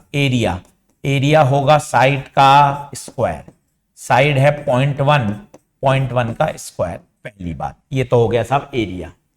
अगर मैं इस वाले फेस की बात करूं, फेस 1 के लिए, फेस 1 के लिए बात करूं, तो फेस 1 के लिए बताइए जो x होगा, x, क्योंकि इलेक्ट्रिक फील्ड x के साथ वेरी कर रही है, इलेक्ट्रिक फील्ड x के साथ वेरी कर रही है, तो इलेक्ट्रिक फील्ड x के साथ वेरी कर रही है, तो उस फेस की ओरिजिन से दूरी कितनी है? 0.1। तो x आप लेंगे 0.1। पहली बात, तो इलेक्ट्रिक फील्ड बता दीजिए कितना हो जाएगा? 800 × 0.1 की पावर। फ्लक्स बताइए, फ्लक्स क्या होगा? फ्लक्स, इलेक्ट्रिक फील्ड आगे है, एरिया वेक्टर पीछे है, EA cos 180, तो माइनस का E1 × A लिख दूं, माइनस का E1 × A, और इनकमिंग फ्लक्स तो वैसे ही नेगेटिव होता है। अगर आप फेज 2 की बात करोगे, तो फेज 2 के लिए बताइए x कितना ले लोगे? 0.1 + 0.1 दैट इज 0.2। इसकी दूरी बताइए, इसकी दूरी 0.1 + 0.1, तो इलेक्ट्रिक फील्ड उस फेज के लिए कितनी हो जाएगी? 800 × 0.2 की पावर हाफ। फ्लक्स बताइए, इलेक्ट्रिक फील्ड बाहर है, एरिया वेक्टर भी बाहर है, plus E2 × A, E2 × A। ये आगे इनकमिंग फ्लक्स, ये आगे आउटगोइंग फ्लक्स। नेट फ्लक्स निकाल लीजिए, तो आ जाएगा E2A - E1A। सारी वैल्यूज मैंने आपको दे रखी हैं ताकि आप इसको सॉल्व कर सकें, और इसके बाद गॉस थ्योरम लगाइए, phi बराबर Q enclosed/ε। Q enclosed/ε। एक अच्छा सवाल है। आइए इसको मैं आपको एक बार और एक्सप्लेन कर देता हूं। तो क्वेश्चन ये कह रहा है साहब, एक क्यूब रखा गया है और जो इलेक्ट्रिक फील्ड है वो x के साथ वेरी कर रही है। तो अगर हम पहले सरफेस की बात करेंगे, तो पहले सरफेस की ओरिजिन से दूरी है 0.1, तो आपने x की जगह 0.1 रख दिया। दूसरे फेस की दूरी कितनी है? 0.2, तो आपने वहां 0.2 रख दिया। पहली बात, ये माइनस प्लस क्यों आया वो बता दीजिए। इसका जो एरिया वेक्टर, याद करिए, क्लोज सरफेस का एरिया वेक्टर हमेशा perpendicular to the surface and outwards होता है, तो एरिया बाहर है, इलेक्ट्रिक फील्ड अंदर की तरफ है, तो बताइए थीटा 180 हो जाएगा, कॉस 180 माइनस हो जाएगा, और इसके लिए क्या हो जाएगा, प्लस हो जाएगा। ये आपने नेट फ्लक्स निकाल लिया, और फिर गॉस थ्योरम लगा लीजिए, क्यू एन क्लोज आ जाएगा। चलिए साहब अगले क्वेश्चन की तरफ बढ़ते हैं। तो ये सेमीकंडक्टर का सवाल है। सेमीकंडक्टर में लॉजिक गेट तो ऐसा टॉपिक है जिस पे क्वेश्चन आना ही आना होता है, इसको तो दमदार आपको आना चाहिए, और खूब मेहनत करिए, कहीं भी ओवर थिंकिंग मत करिए, कहीं भी परेशान मत होइए। अगर हम लड़ते रहेंगे, डटे रहेंगे, तो पक्का जीतेंगे भी, है ना। इसलिए बिल्कुल खूब खुश रहकर पढ़ाई करिए, अच्छे से जो जो आपके क्वेश्चन में गलतियां हुई हैं उनको पहचानिए, उन गलतियों से सीखिए, उनको फिर से रिपीट मत करिए। चलिए, तो इस तरह के क्वेश्चन को सबसे अच्छा तरीका क्या होता है, ऑप्शन से चेक कर लीजिए, एक बार 0 0 ले लीजिए और एक बार 1 1 ले लीजिए, काम हो जाएगा। आइए चेक करके दिखा देता हूं। पहले आप 0 0 ले लो, ए 0 ले लिया, बी 0 ले लिया, तो ये तो 0, ये भी 0 जाएगा। ये कौन है, एंड, मल्टीप्लाई करेगा, 0 को 0 से करेंगे 0, ये नॉट है, 0 का उल्टा 1, ये क्या करता है प्लस, 0 + 1 1, तो 0 0 पे 1 आ रहा है, 0 0 पे 0 गलत हो गया, 0 0 पे 1, 0 0 पे गलत हो गया, ओह भाई साहब खत्म हो गया मामला। एक ही ऑप्शन है, फिर भी आप चाहें तो या तो इसी को फिर से समझ लें, ज्यादा अच्छा है, इसी को फिर से कर लें कॉन्फिडेंस के साथ। आइए इसको फिर से देख लीजिए, एक ऑप्शन में हो गया है तो बहुत ही अच्छी बात है। ये 0 ये 0, तो ये 0 जाएगा, तो ये मल्टीप्लाई करता है, एंड गेट है, 0 0 0, 0 का उल्टा 1, ये प्लस करेगा, 0 + 1 1, पढ़ने की जरूरत ही नहीं है, वही आंसर आ रहा है। ठीक है, और अच्छी बात है कि आपको एक ही ऑप्शन में काम हो गया, ऑप्शन नंबर 2 सही जवाब, ऑप्शन नंबर 2 सही जवाब। सही है। तो बच्चों ये मैंने सारे क्वेश्चंस आपको 12th पोर्शन के करा दिए हैं, 12th पोर्शन के सारे क्वेश्चन हो चुके हैं, सेक्शन ए और सेक्शन बी के। अब परवेज खान सर 11th के पोर्शन का पूरा पूरा आपको सॉल्व करके दिखाएंगे। चलिए, wish you all the best, खूब खुश रहिए, अच्छे से पढ़ाई करिए, बढ़िया ही पेपर होगा, बिल्कुल भी चिंता मत करिएगा। Wish you all the best. चलिए बच्चों, आज का पेपर आपका हो गया होगा और उम्मीद है आप सब बहुत ज़्यादा खुश होंगे। खुश इसलिए होंगे कि क्योंकि पेपर आसान था, और पेपर आसान था तो भर भर के नंबर आए होंगे, और जब नंबर आते हैं तो खुशी होती है। आपने सबसे पहले पेपर दिया होगा, उसके बाद इमीडिएटली आंसर की चेक की होगी और अच्छे नंबर आके खुश हो गए होंगे। पेपर डिस्कशन करने काबिल तो नहीं था, पर क्योंकि डिस्कशन करेंगे जैसा कि हमने आपसे प्रॉमिस किया था। तो काफ़ी सारे क्वेश्चन 12th वाले सेक्शन के आशीष सर ने डिस्कस कर लिए होंगे, बाकी सेक्शन के बाकी क्वेश्चन मैं डिस्कस कर रहा हूँ। मैं स्टार्ट करता हूँ from the question number 20। Question number 20 क्या है, देखिए यहाँ पे ध्यान से देखिएगा। क्वेश्चन नंबर 20 जो हमारे पास है वो है, if the acceleration due to gravity is 10 metre पर second square and unit of length and time are change in kilometre and hour respectively, the numerical value of acceleration will be. आपने ये पढ़ा होगा यूनिट एंड डायमेंशन के अंदर कि किसी भी फिजिकल क्वांटिटी की यूनिट और न्यूमेरिकल वैल्यू का जो प्रोडक्ट होता है वो कांस्टेंट होता है। इसका मतलब ये होता है कि जो एन है और जो यूनिट है उसकी वैल्यू क्या होती है, कांस्टेंट होती है। मतलब मैं ऐसा लिख सकता हूं कि n1 u1 equal to n2 u2। यहां से n2 की जो वैल्यू आएगी वो n1 और ये हो जाएगी u1 अपॉन u2। और u1 अपॉन u2 क्या लिखते हो, जैसे मान लीजिए n2 इक्वल्स टू n1, ये हो जाएगा मेरे पास, मान लीजिए मास हमारे पास m1 L1 T-2 के फॉर्म में आप लिखते हो, तो ये m1 अपॉन m2 मान लीजिए पावर है a, और ये हो जाएगा मेरे पास L1 अपॉन L2 पावर है मान लीजिए b। इसी तरीके से हो जाएगा T1 अपॉन T2 और पावर है मान लीजिए c, राइट। अब यहाँ क्योंकि आप देखिए कि जो एक्सेलरेशन आप लिखते हो तो यहाँ लेंथ आ रही है और टाइम आ रहा है, यहाँ मास का कोई रोल नहीं है, तो फिर हम क्या करने वाले, हम सीधी सीधी बात करेंगे कि जो n2 की वैल्यू है वो n1 और ये हो जाएगा मेरे पास L1 अपॉन L2 पावर हो जाएगी यहाँ पे 1। देखिए आपको पता है पावर 1 होगी यहाँ पर, और ये है हमारे पास T1/T2 पावर हो जाएगी -2, राइट। अब n2 की जो वैल्यू निकालूंगा, n1 जो है मेरे पास पहली वाली यूनिट वो 10 थी, और L1 जो पहले हमारे सेकंड में मेजर किया था हमने, तो सेकंड 1 सेकंड हो जाएगा। और L2 लेंथ जब मैं किलोमीटर में बात करूंगा और किलोमीटर को कन्वर्ट करूंगा किसमें, मीटर में, तो कितना आ जाएगा 1000 ना, तो ये 1000 आ जाएगा। यहाँ पावर 1 ही है। यहाँ ध्यान से देखिएगा, यहाँ पे T1 अपॉन T2 की पावर -2 है, तो T2 अपॉन T1 की पावर +2 हो जाएगी। और T2 रखूंगा किसमें, R में। R में मतलब R को मैं सेकंड में जब कन्वर्ट करूंगा तो ये हो जाएगा 3600 इंटू 3600 डिवाइडेड बाय 1।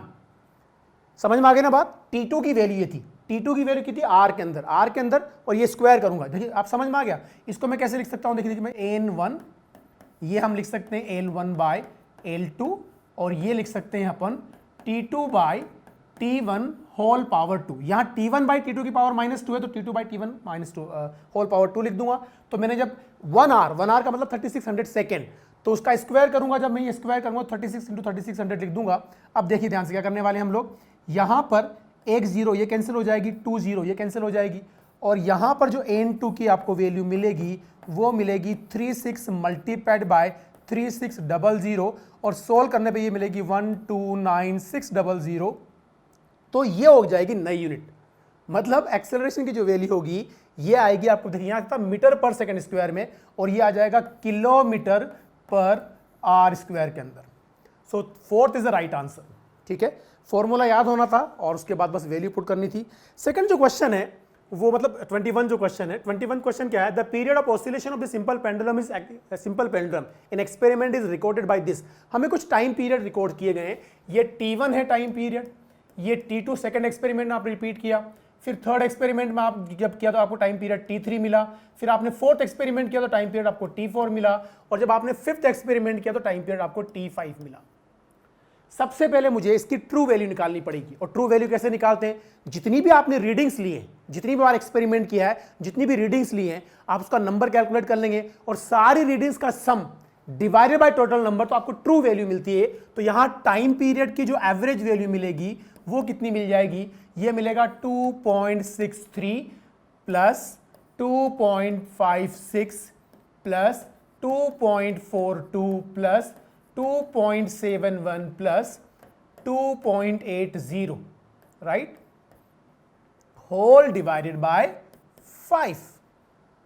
ठीक है, इन सबका सम किया, T1 plus T2 plus T3 plus T4 plus T5 divided by जितनी बार रीडिंग उसको डिवाइड कर दिया, तो मुझे यहां average value of time period मिलेगी। और इस एवरेज वैल्यू को हम ट्रू वैल्यू मान के चलते हैं। मतलब जब इसको सोल्व करता हूं तो ये मिलता है मुझे 2.62 सेकेंड।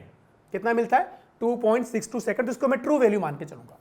अब आपसे क्या पूछा, आपसे पूछा है क्वेश्चन के अंदर द एवरेज एब्सोल्यूट एरर। तो जो एवरेज एब्सोल्यूट एरर बनती है वो क्या बनती है, average delta T, average is delta T1 plus delta T2 plus magnitude लेते हैं बच्चों, साथ ध्यान रखना है क्या लेते हैं, मैग्नीट्यूड।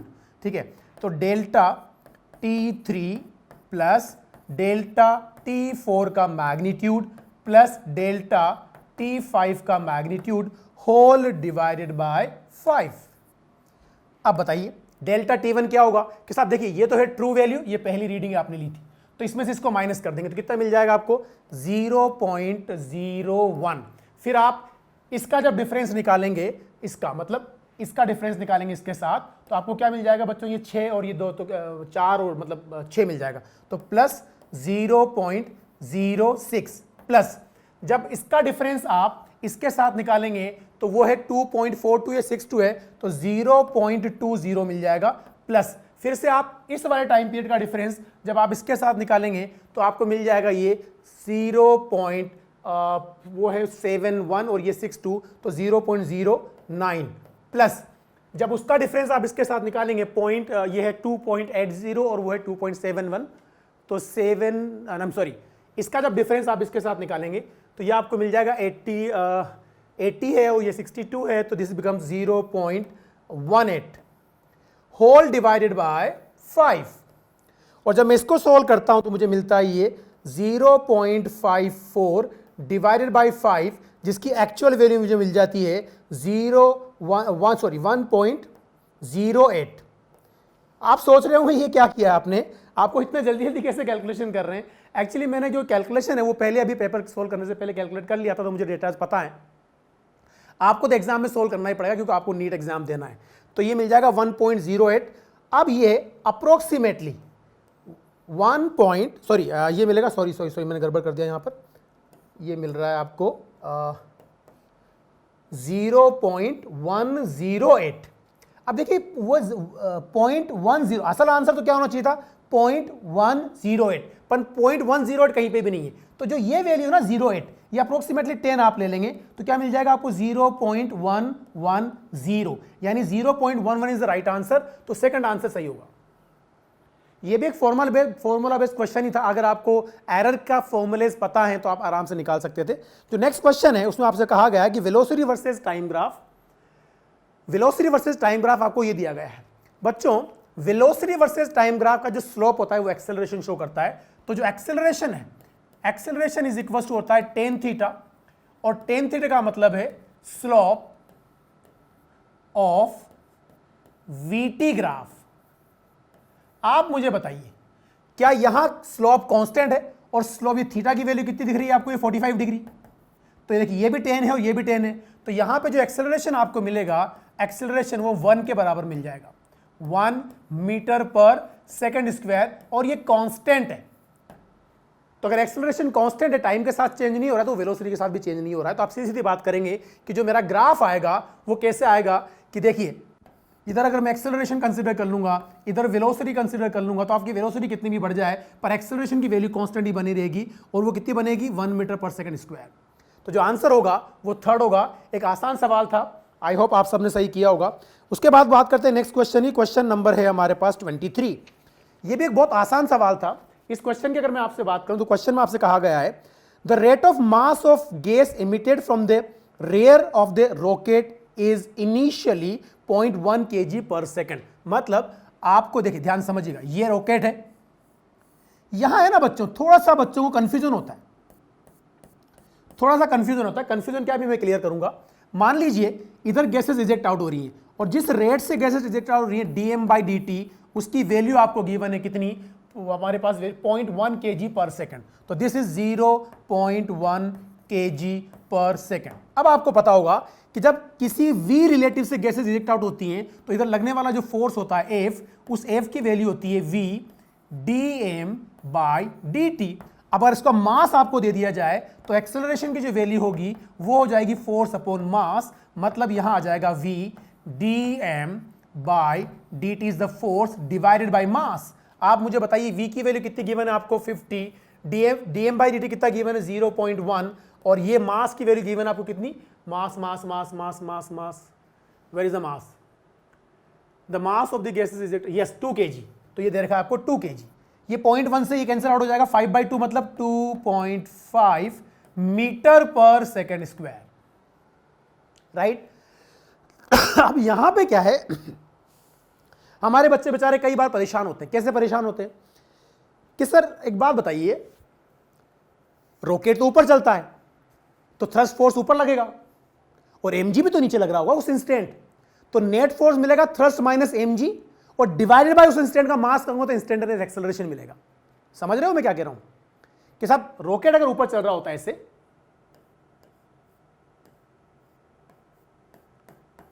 ऐसे, ये v रिलेटिव है, तो जो ऊपर फोर्स लगता है वो v dm/dt होता है, लेकिन मास अगर m है तो mg भी तो नीचे लगेगा ना, तो नेट फोर्स क्या बनेगा v dm/dt minus mg, divided by mass करूंगा तो एक्सेलरेशन मिलेगा। अब जरा मुझे एक बात बताइए, यहां v dm/dt कितना मिल रहा है आपको 5, कितना मिल रहा है 5। अकल लगाना ध्यान से कि साहब v dm/dt कितना मिल रहा है 5। अगर मैं ग्रेविटी कंसीडर कर लूंगा तो mg की वैल्यू कितनी होगी 20, ऊपर लगा 5 नीचे लगा 20, क्या ये एक्सेलरेट होगा, ये एक्सेलरेट नहीं होगा, तो एक्सेलरेशन की वैल्यू 0 मिलती, पर 0 ऑप्शन में कहीं पे भी नहीं है, मतलब आपको ग्रेविटी कंसीडर नहीं करनी थी। आप सीधी सीधी बात करेंगे v dm/dt divided by mass will give the acceleration. Hopefully आपको समझ में आ गया होगा। सो third is the right answer. आप चेक करना कितने बच्चों को कंफ्यूजन हुआ था, पर वो कंफ्यूजन मुश्किल तब पैदा करता जब ऑप्शन में मैं कहीं ना कहीं 0 दे देता, पर 0 नहीं है, इसका मतलब ग्रेविटी कंसीडर नहीं करनी थी। मूव करते हैं आगे की तरफ। अब बच्चों को ये लग सकता है सर हमें कैसे पता कि ग्रेविटी कंसीडर करना है या नहीं करना। This is the difference between the NEET paper exam and IIT exam. IIT के अंदर क्वेश्चन में each and everything is clearly mentioned, जी मानना है नहीं मानना है, वो बेसिकली फिजिक्स पूछते हैं हर चीज को क्लियर करके। हमारे यहाँ बहुत सारी चीजें हिडन होती हैं और सेल्फ अंडरस्टूड होती है कि साहब ये आपको समझना पड़ेगा कि ग्रेविटी मानना या नहीं मानना।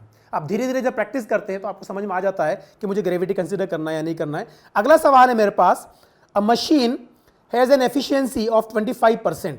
आप मुझे बताइए एफिशिएंसी होती है ईटा और ये क्या होती है, P out upon P in multiplied by 100%। चलिए एफिशिएंसी की वैल्यू कितनी दे रखी है, 25%। 25% का मतलब क्या हुआ, 25 divided by 100 equal to P out upon P in. लेकिन पी इन कितना गया है, आपने जो मशीन के अंदर पावर इंसर्ट की है वो 1 किलोवाट है, मतलब वो 1000 वॉट है। अब आपको पी आउट निकालना था, तो देखिए ये 2 जीरो तो यहां कैंसिल हो जाएंगी। आप मुझे बताइए पी आउट की वैल्यू क्या मिल जाएगी, this becomes equal to 25 multiply by 10 250 watt. अब यार ये भी कोई सवाल सोल्व करने वाला होता है क्या, क्लियरली मेंशन है, क्लियरली मेंशन है कि मशीन की जो एफिशिएंसी वो 25% है। तो अगर इनपुट आप 1000 दोगे तो आउटपुट 25% मिलेगा। किसका 1000 का 25% कितना होगा, 250। तो सीधा सीधा आंसर था, इतना सोल्व करने की जरूरत नहीं होती, इन सवालों में पेन टच नहीं किया जाता। नेक्स्ट क्वेश्चन देखिए, a car of mass 1000 kg negotiate a bank road जिसकी रेडियस है 90 मीटर। आप ध्यान समझना, अगर आपको यहां पता हो तो इस सिचुएशन में tan थीटा की जो वैल्यू आती है वो a बाई जी आती है और a की वैल्यू होती है v square by R, by G हो जाती है, तो ये मिल जाएगा आपको v square by R G. तो जो v की वैल्यू आएगी वो under root of G R tan theta आ जाएगा। थीटा कितना दे रखा है आपको, 45 डिग्री। tan 45 की वैल्यू 1 होती है, g की वैल्यू आप कितनी पुट कर देंगे 10, आपको r की वैल्यू कितनी गिवन है बच्चों, r इज 90 और tan 45 1 हो जाएगा, तो ये 900 हो जाएगा अंडर रूट 900 की जो वैल्यू मिलेगी वो मिलेगी आपको 30 मीटर पर second. So this is the right answer. कुछ समझ में आया? एक सिंपल फॉर्मूला आपको याद होना चाहिए था कि जब बैंक रोड की हम बात करते हैं तो इक्विलिब्रियम एंगल क्या होता है, tan theta equal to a by G. और जब कोई भी कार सर्कल में घूम रही है v स्पीड से r रेडियस के अंदर, तो उसका जो एक्सेलरेशन होता है वो v स्क्वायर बाई आर होता है। तो हमें v square by R put कर देना था, tan theta equal to v square by G R. In every non-inertial frame, equilibrium angle is always given by tan theta equals to a by g। अब जो भी a की value वो put करो और फटाफट निकाल लो। कुछ बच्चों को ये फॉर्मूला डायरेक्टली पता होता है तो सीधी सीधी बात कर लेंगे, ठीक है। नेक्स्ट क्वेश्चन है हमारे पास, क्वेश्चन नंबर,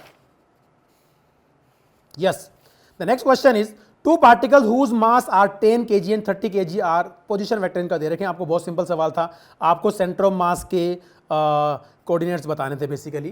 तो एक सिंपल क्वेश्चन है, जो सेंटर ऑफ मास के कोऑर्डिनेट होते हैं आर सेंटर ऑफ मास, वो क्या मिलता है बच्चों, m1r1 plus m2r2 divided by total mass m1 plus m2। चलिए साहब, m1 कितना है 10 और r1 कितना है आपके पास, ये रहा। तो m1 r1 कितना मिल जाएगा आपके पास, 10 i cap plus 10 j cap plus 10 k cap. समझ में आ गया ना मैंने क्या किया, मैंने m1 को r1 से मल्टीप्लाई कर दिया प्लस m2 r2 30 को मल्टीप्लाई कर दूंगा उससे, तो क्या मिल जाएगा आपको पास, minus of 30 i cap minus of 30 j cap minus of 30 k cap whole divided by total mass जो कि 40 है।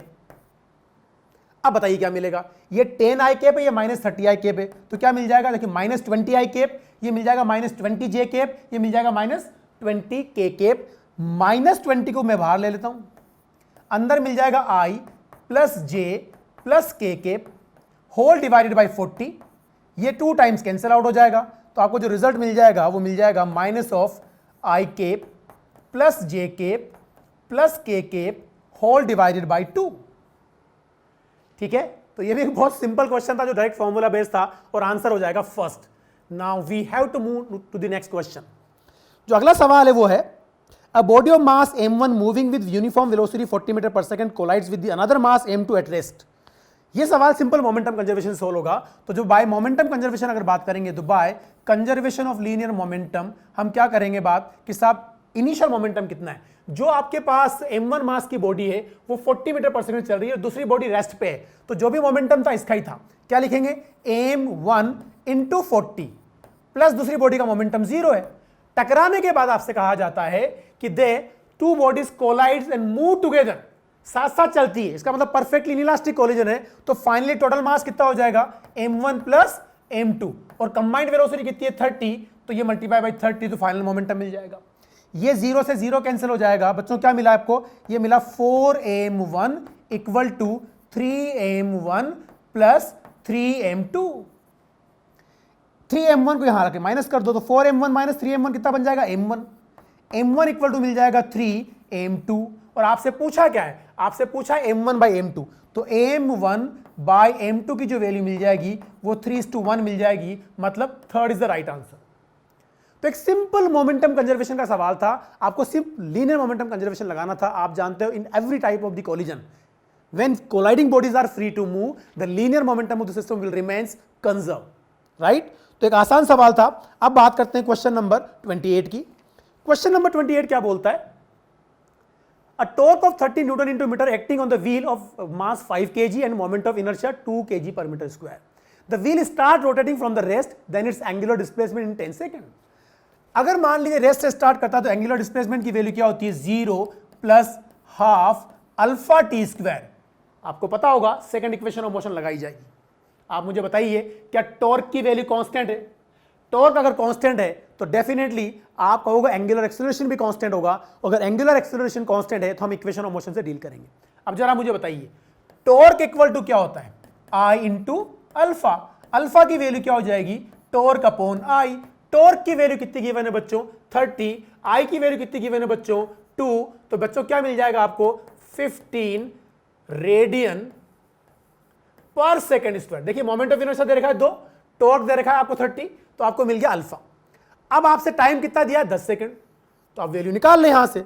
जब 10 सेकंड पुट करेंगे तो क्या मिल जाएगा, हाफ अल्फा की वैल्यू आ जाएगी 15, और 10 का स्क्वायर करूंगा तो कितना हो जाएगा 100, राइट। तो आप मुझे बताइए 1500 डिवाइडेड बाई 2 कितना हो गया, 750 रेडियन।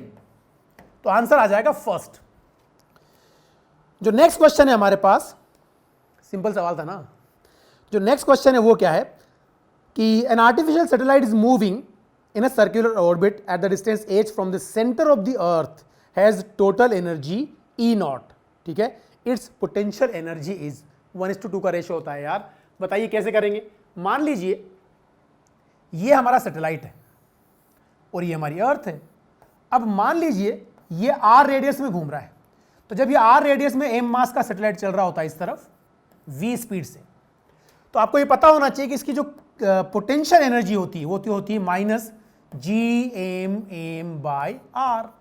इसकी जो काइनेटिक एनर्जी होती है जो कि हाफ m v स्क्वायर के बराबर लिखते हो। आपको पता होना चाहिए कि जो v है वो under root of gm by r होता है, ऑर्बिटल वेलोसिटी। जब इसकी वैल्यू पुट करता हूं तो ये मिल जाएगी आपको वहां क्या, gm बाई 2r। इन दोनों का सम करूंगा तो टोटल एनर्जी मिलेगी, और टोटल एनर्जी की वैल्यू मिल जाएगी माइनस gm बाई 2r। अब मुझे बताइए ये minus gm by r u है कि नहीं, तो टोटल एनर्जी की जो वैल्यू है वो मिल जाएगी आपको पास, यहां क्या लिख दूंगा मैं आपको, u बाई 2। अब आपसे कहा जाता है कि इसकी जो टोटल एनर्जी है वो E0 है, तो बताइए पोटेंशियल एनर्जी क्या होगी, तो this is equal to E0। तो बताइए पोटेंशियल एनर्जी की वैल्यू क्या हो जाएगी, 2 टाइम्स ऑफ E0। ये रिलेशन आपको डायरेक्टली पता होना चाहिए कि साहब देखिए पोटेंशियल जो टोटल एनर्जी है ना, टोटल एनर्जी का जो मैग्नीट्यूड है वो काइनेटिक एनर्जी के मैग्नीट्यूड के बराबर है, लेकिन जो पोटेंशियल एनर्जी है वो मैग्नीट्यूड में उससे दोगुनी होती है, किससे, टोटल एनर्जी से, ठीक है। तो ये आपको पता होना चाहिए डायरेक्टली। नेक्स्ट क्वेश्चन हमारे पास है, a spherical liquid drop of radius r divided into the 8 equal droplets. If the surface tension is T, then work done in this process is। अगर आपको डायरेक्ट वर्क डन का formula पता है इन case of droplet splitting, ये आता है 4 पाई r square into T n की power 1/3 minus 1। ये हो जाता है किस केस में, ड्रॉप के केस में।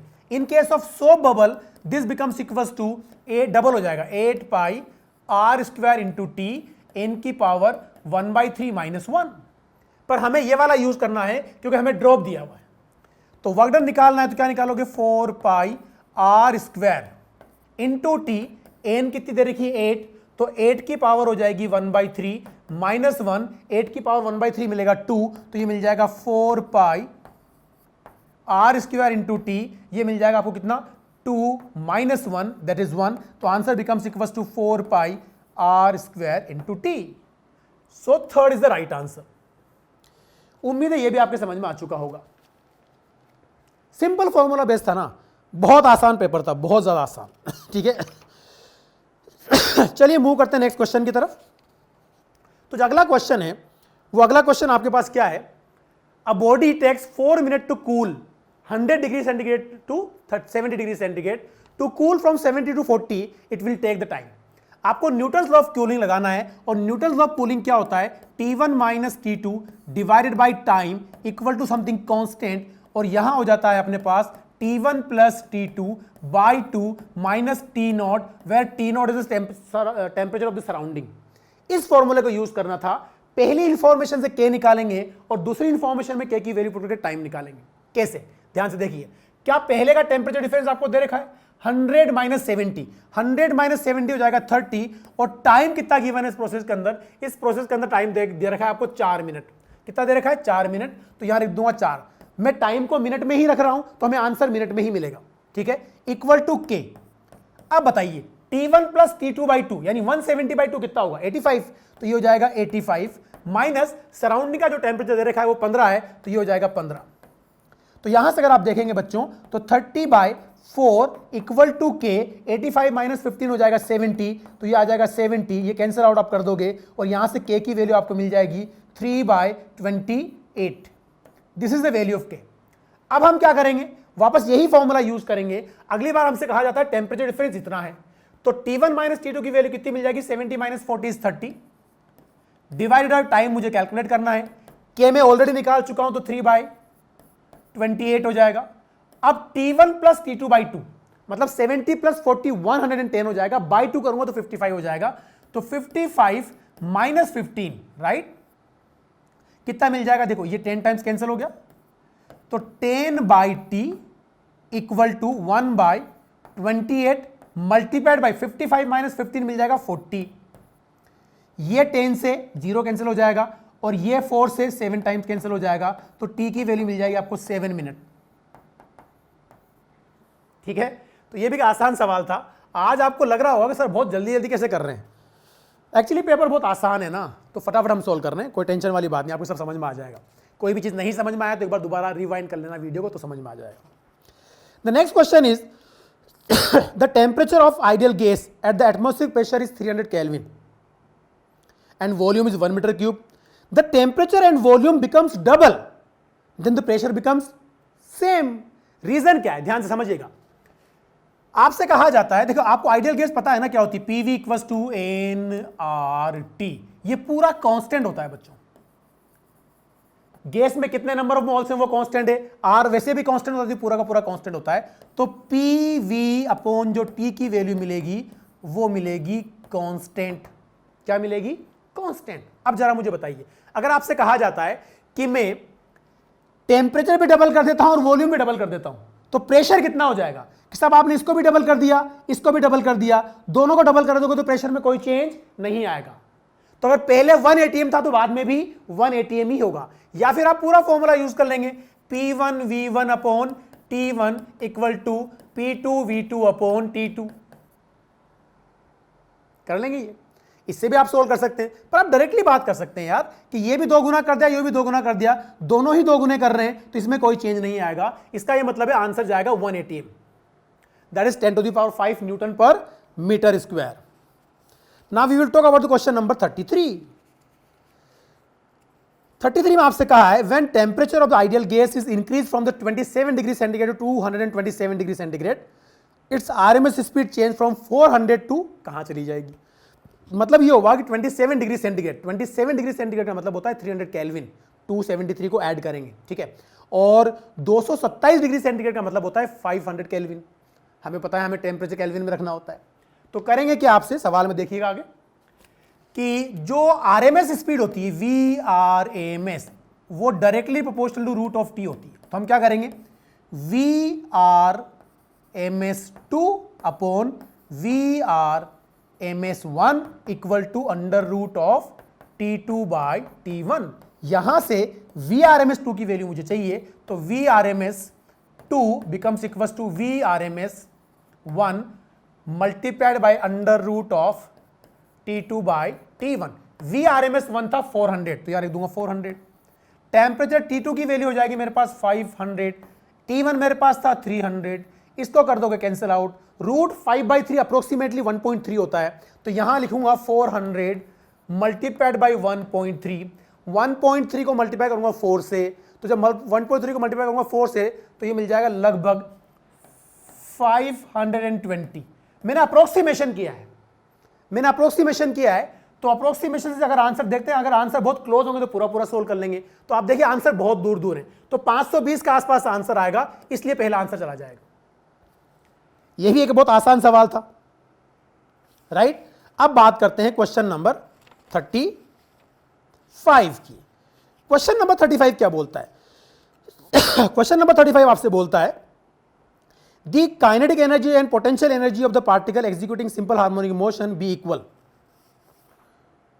इसके पहले 34 क्वेश्चन है, ये 33 था ना, 34 क्वेश्चन है। आपसे कहा जाता है 34 क्वेश्चन के अंदर कि एक पार्टिकल है जिसका mass 10 to the power minus 20 kg given है, vibrating with the simple harmonic motion with the period दे रखा 10 to the power minus 5 second, ठीक है, एंड मैक्सिमम स्पीड दे रखी 10³ मीटर पर सेकंड। तो मैक्सिमम डिस्प्लेसमेंट की वैल्यू बतानी है। अरे यार, तो वी मैक्सिमम क्या होता है भाई? वी मैक्सिमम की जो वैल्यू होती है वो a इंटू ओमेगा होती है। मैक्सिमम डिस्प्लेसमेंट a होता है, मुझे a की वैल्यू चाहिए, तो v maximum divided by omega कर दूंगा। अब ध्यान से देखिए, ये बना v मैक्सिमम, ओमेगा की वैल्यू होती है 2 पाई बाई टी, तो v मैक्सिमम की वैल्यू कितनी दे रखी है मेरे को? 10 to the power 3। Time period की वैल्यू कितनी दे रखी है मेरे को? टाइम पीरियड की दे रखी है, किधर time period? Yes, 10 to the power minus 5, तो 10 टू द पावर माइनस 5, और ये हो जाएगा 2 पाई की वैल्यू हो जाएगी 6.28, राइट। तो कितना मिल गया आपको?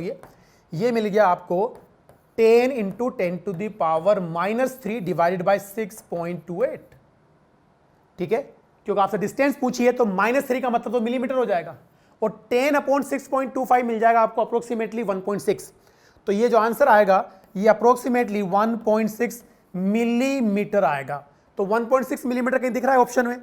यस, 1.59 मतलब 1.6 ही है, तो ये आंसर आपके पास आ जाएगा। अब हम बात करते हैं 35 क्वेश्चन की। क्वेश्चन नंबर 35 जो है वो क्या बोलता है? क्वेश्चन नंबर 35 आपसे बोलता है the kinetic energy and potential energy of the particle executing simple harmonic motion will be equal to at the displacement simple a/√2। याद होना चाहिए डायरेक्टली, लाइन ऑफ एसएचएम के फंडामेंटल चीजें याद होंगी तो फटाफट बता सकते हो। So answer will be a/√2, पर हम पूरा सोल्व करेंगे। कैसे करेंगे? The value of potential energy is equal to होती है हाफ के x square, the value of kinetic energy equal to होती है हाफ क्या? के ए स्क्वायर माइनस एक्स स्क्वायर। दोनों की वैल्यू बराबर करनी है, तो हम क्या करेंगे? दोनों को जो बराबर करूंगा तो हाफ के x square equal to half k A square minus x square. Half k की वैल्यू कैंसिल आउट हो जाएगी, x square becomes equal to a square minus x square. इस एक्स स्क्वायर को इधर लेके आ जाओ, 2x square becomes equal to a square. तो बताइए x की वैल्यू क्या मिल जाएगी? a/√2। तो आंसर जाएगा a/√2। उम्मीद है आपको ये सवाल भी समझ में आ चुका होगा, ठीक है। नेक्स्ट क्वेश्चन जो हमारे पास है वो क्या है? नेक्स्ट क्वेश्चन हमारे पास है, आ जाइए भाई, नेक्स्ट क्वेश्चन हमारे पास है, ठीक है। The next question is 45 question ना। तो this is on a planet particle is throne with the velocity v, मतलब ये वेलोसिटी गिवन है। आंसर, अच्छा कॉलम बेस्ड क्वेश्चन है। मैंने आपको पहले बताया था कॉलम बेस्ड क्वेश्चन को सोल्व करने का बेस्ट तरीका क्या होता है।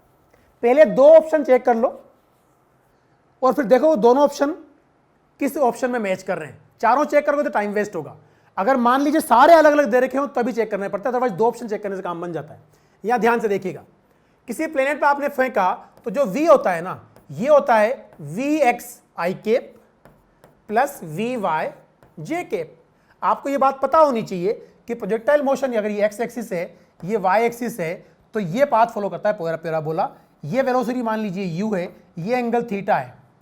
तो जो हॉरिजॉन्टल वेलोसिटी होती है ना यू एक्स, वो होती है यू कॉस थीटा के बराबर, जो हमेशा कांस्टेंट बनी रहती है। और यहां अगर कंपेयर करोगे इस इक्वेशन को इससे, तो v इक्वल टू आपको दे रखा है 6ik plus 20 minus 4t jk।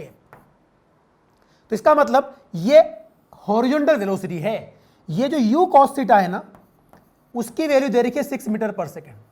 और किसी भी टाइम t पर जो वर्टिकल वेलोसिटी होती है vy, वो होती है u sine theta minus gt। तो u sine theta minus gt की वैल्यू दे रखी है 20 माइनस 4t। इसका मतलब जो u साइन थीटा है वो आपको दे रखा है 20 मीटर पर सेकेंड। और उस प्लेनेट का जो एक्सेलरेशन है वो एक्सेलरेशन है 4 मीटर पर सेकेंड स्क्वायर। मतलब वहां का जो g है वो 4 मीटर पर सेकेंड स्क्वायर रहा होगा। अब आप बताइए, इनसे हम बात करते हैं time of flight. Time of flight कितना होगा बच्चों? आप मुझे बताइए, अगर टाइम ऑफ फ्लाइट निकालना चाहेंगे तो टाइम ऑफ फ्लाइट होता है 2u साइन थीटा बाई जी। तो 2u साइन थीटा हो जाएगा 40 और g की वैल्यू आ गई 4, तो 40 बाई 4 क्या हो जाएगा 10। मतलब टाइम ऑफ फ्लाइट की वैल्यू मुझे कितनी मिल जाएगी 10। तो टाइम ऑफ फ्लाइट जो मुझे मिलेगा वो 10 मिलेगा। समझ में आ गया टाइम ऑफ फ्लाइट क्या होता है? It is the 2u sine theta by g. उस प्लेनेट पे g की वैल्यू 4 है और u साइन थीटा 20 है, तो 2u साइन थीटा हो जाएगा 40 डिवाइडेड बाई 4 करूंगा तो ये 10 सेकंड आ जाएगा।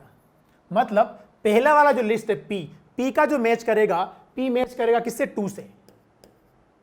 ठीक है, अब बात करते हैं q की। Time when particle moving in angle 53 degree with the horizontal. Yes, आपको याद होना चाहिए कि जो tan थीटा की वैल्यू होती है वो होती है vy बाय vx, और vy दे रखा है आपको कितना? ये रहा vy। ठीक है, तो vy की वैल्यू दे रखी है आपको कितनी? ये दे रखी है आपको 20 माइनस 4t, और vx हमारे पास दे रखा है कितना? 6, राइट। और 53 एंगल, तो बताइए tan 53 क्या होता है? tan 53 की वैल्यू होती है 4/5, 4/3। तो ये आ जाना चाहिए किसके बराबर? 4/3 के बराबर। आपको पता है tan थीटा अपना जो ट्राइंगल होता है वो क्या होता है? मान लीजिए 37 डिग्री है, ये 53 डिग्री है, तो ये 90 हो जाता है, तो ये हो जाता है 3, ये हो जाता है 4, ये हो जाता है 5। तो tan 53 जो होगा वो होगा परपेंडिकुलर अपॉन बेस, यानी 4/3। ठीक है, तो 4/3 हो जाएगा। अब देखिए ये हो गया 2 टाइम्स कैंसिल, 2 को मल्टीप्लाई कर दो वहां पे, तो कितना मिल जाएगा आपके पास? 20 माइनस 4t इक्वल टू 8। मतलब 4t इक्वल टू मिल जाएगा आपको 12, तो t इक्वल टू मिल जाएगा आपको 3। मतलब ये जो मैच करेगा वो 1 से मैच करेगा। अब हम चेक करते हैं कहां का मैच हो रहा है। देखिए पहले ऑप्शन में ही आपको मिल गया, p 2 से मैच हो रहा है, q 1 से मैच हो रहा है, बाकी कहीं पे भी ये मैचिंग नहीं है। इसका मतलब पहला ही आंसर सही है, आपको बाकी मैच करने की जरूरत नहीं है। मैं सारी चीजें यहां लिख चुका हूं, बाकी सोल्यूशन पे आप निकाल लेना। क्वेश्चन नंबर 45 के बाद आता है question number 46। Where is the 46? This is the question number 46। Question number 45 के बाद question number 45, 46। So question number 46 is what? देखते हैं। In a given figure, by what acceleration boy must go up so that 100 kg block remains stationary on the wedge? ये 100 kg का है, तो इधर लगने वाला फोर्स होता है वो होता है mg sin थीटा। mg कितना है? m है 100 इंटू g 10, sin 53 कितना होता है? sin 53 की वैल्यू होती है 4/5, तो ये बन जाएगा 4/5। ठीक है, आप इसको 2 टाइम्स आप कैंसिल कर देंगे, तो जो ये रिजल्ट आपको मिल जाएगा वो मिल जाएगा आपको कितना? 800 न्यूटन। आप चाहते हैं रुका रहे, तो यहां का टेंशन भी 800 न्यूटन के बराबर होना चाहिए, तभी तो रुका रहेगा। mg sin थीटा टेंशन के बराबर होगा अगर रुका हुआ है, तो आप तो यही चाहते हो रुका रहे। तो फिर यहां का टेंशन कितना होगा? यहां का टेंशन भी 800 के बराबर ही होगा। इसका mg नीचे किधर कितना है? 500 न्यूटन, क्योंकि 50 किलो का था। मान लीजिए ए एक्सेलरेशन से ऊपर चल रहा है, तो न्यूटन लॉ कैसे लगाएंगे? Force in the direction of acceleration minus opposite force equal to mass कितना? 50 इंटू एक्सेलरेशन की वैल्यू आ जाएगी a। 800 माइनस 500 हो जाएगा 300, 300 इक्वल टू आ जाएगा 50 इंटू ए, और ये हो जाएगा 6 टाइम्स कैंसल, तो आपको ए की वैल्यू मिल जाएगी 6 मीटर पर सेकेंड स्क्वायर। ये भी एक आसान सवाल था, सो third is the right answer. अब हम बात करते हैं क्वेश्चन नंबर 47 की। क्वेश्चन नंबर 47 क्या बोलता है? The moment of inertia of the solid cylinder about the axis is I, it is allowed to roll down on the incline plane without slipping, if the angular speed of the bottom is omega, kinetic energy of the cylinder will be. आपको I और omega के term में kinetic energy बताना है बच्चों। जो kinetic energy होती है रोलिंग मोशन की, वो होती है half M V square plus half I omega square, right. Half M pure rolling है, तो v की वैल्यू ओमेगा आर पुट कर दूंगा, तो ये हो जाएगा ओमेगा स्क्वायर आर स्क्वायर, ठीक है, और plus half I omega square, ये आ गया ओमेगा स्क्वायर, ठीक है। और क्या आई की टर्म में बताना है ना आपको, ठीक है। तो kinetic energy of the cylinder at the bottom becomes, बस यहां से अपन सोल्व कर लेंगे आई की टर्म में आंसर। काइनेटिक एनर्जी की जो वैल्यू हो जाएगी, अच्छा बताइए, आपको कहा है कि सिलेंडर किस तरह का है? Solid cylinder. सॉलिड सिलेंडर का जो मोमेंट ऑफ इनर्शिया होता है वो होता है एम आर स्क्वायर बाई 2। तो एम आर स्क्वायर बाई 2 ये रहा, एम आर स्क्वायर बाई 2 की वैल्यू लिख दूंगा क्या? आई। क्या लिख दूंगा? आई। तो कितना बन जाएगा मेरे पास? ये बन जाएगा I omega square plus 1/2 I omega square, 1 plus 1/2 3/2 हो जाएगा, तो 3/2 I omega square should be the right answer. कहीं है 3/2 I omega square? Yes, third is the right answer. तो ये भी एक आसान सवाल था। अब बात करते हैं क्वेश्चन नंबर 48 की।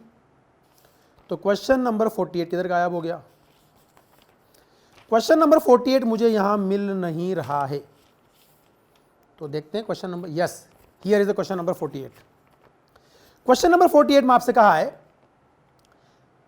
Air is streaming past a horizontal airplane wings such that speed is 120 meter per second over the upper surface and 90 meter per second over the lower surface, ठीक है। The density of air is 1.3 kg per meter cube. The wing is 10 meter long and average width is 2 meter. Then the difference in pressure on the two sides of the wings is, Bernoulli's theorem लगाना है horizontal flow के लिए। तो for horizontal flow आप समझिए ध्यान से, मान लीजिए विंग है, इधर से हवा जा रही है और इधर से भी हवा जा रही है। ऊपर हवा की स्पीड कितनी दे रखी है आपको? 120 मीटर पर सेकंड, तो ये हो गया अपनी कितनी? 120 मीटर पर सेकंड। मान लीजिए V1 है, और यहां हवा की स्पीड V2 कितनी दे रखी है आपको? 90 मीटर पर सेकंड।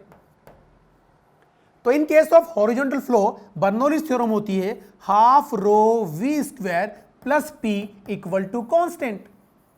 मतलब क्या करूंगा? Half rho V1 square plus P1 equal to half rho V2 square plus P2 हो जाएगा।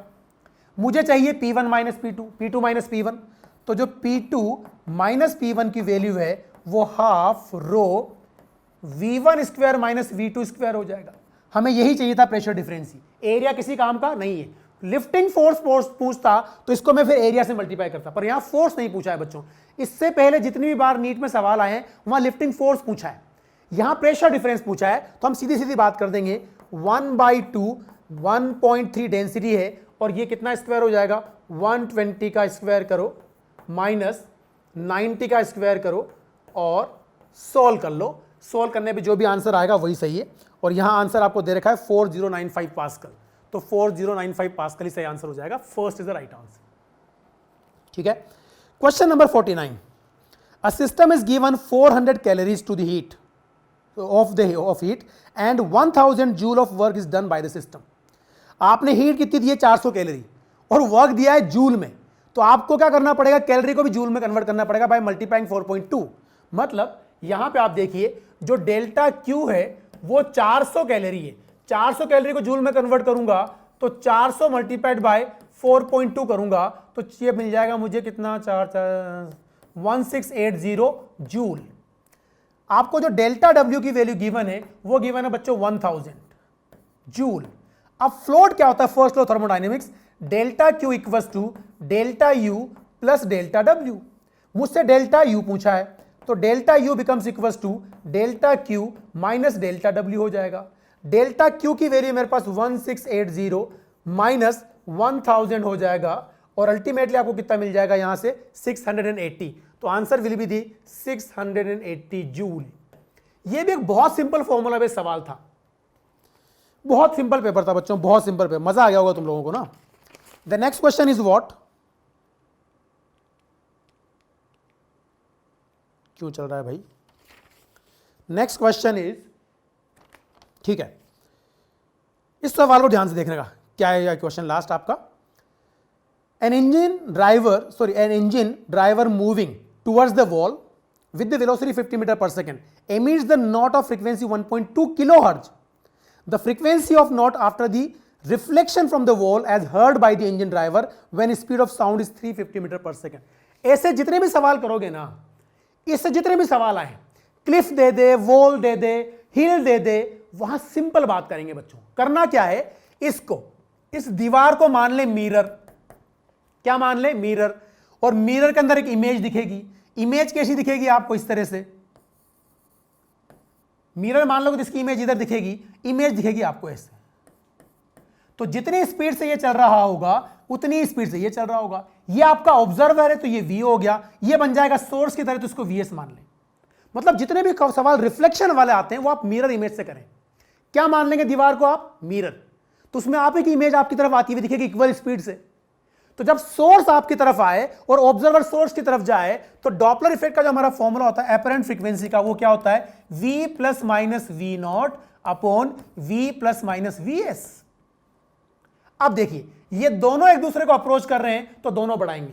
जब ऑब्जर्वर बढ़ाता है तो ऊपर प्लस आता है तो V प्लस V नॉट हो जाएगा, और जब सोर्स बढ़ाता है तो नीचे माइनस आता है तो ये हो जाएगा V माइनस VS।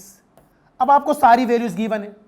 V कितना गिवन आपको, 350, तो 350 प्लस आपको कितनी स्पीड दे रखी, 50, तो ये हो जाएगा 50 डिवाइडेड बाय 350 माइनस 50। तो बच्चों ये 350 था ना, 350 प्लस 50 करूंगा तो कितना मिल जाएगा, 400। अच्छा इंटू एफ भी तो आएगा, इंटू एफ भी आएगा, इंटू एफ भी आएगा। तो एफ कितना है अपने पास, जल्दी बताइए, जल्दी बताइए, शाबाश।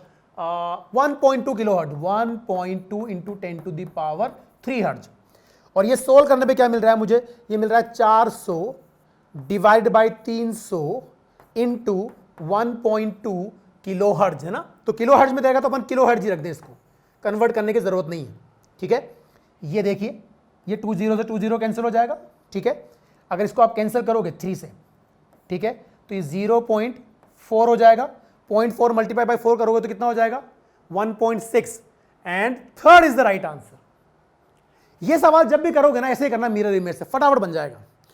तो एक आसान पेपर था आज का, और उम्मीद है आप सबके अच्छे नंबर आए होंगे फिजिक्स, केमिस्ट्री और बायोलॉजी तीनों में ही, ठीक है। अगले पेपर के लिए best of luck. Next 4 days बाद आपका पेपर होगा, उसकी तैयारी अच्छे से करें, होपलेस ना हो, मेहनत करते रहें, और ज़्यादा दिक्कत आए तो हमसे मिलते रहें। Thank you so much.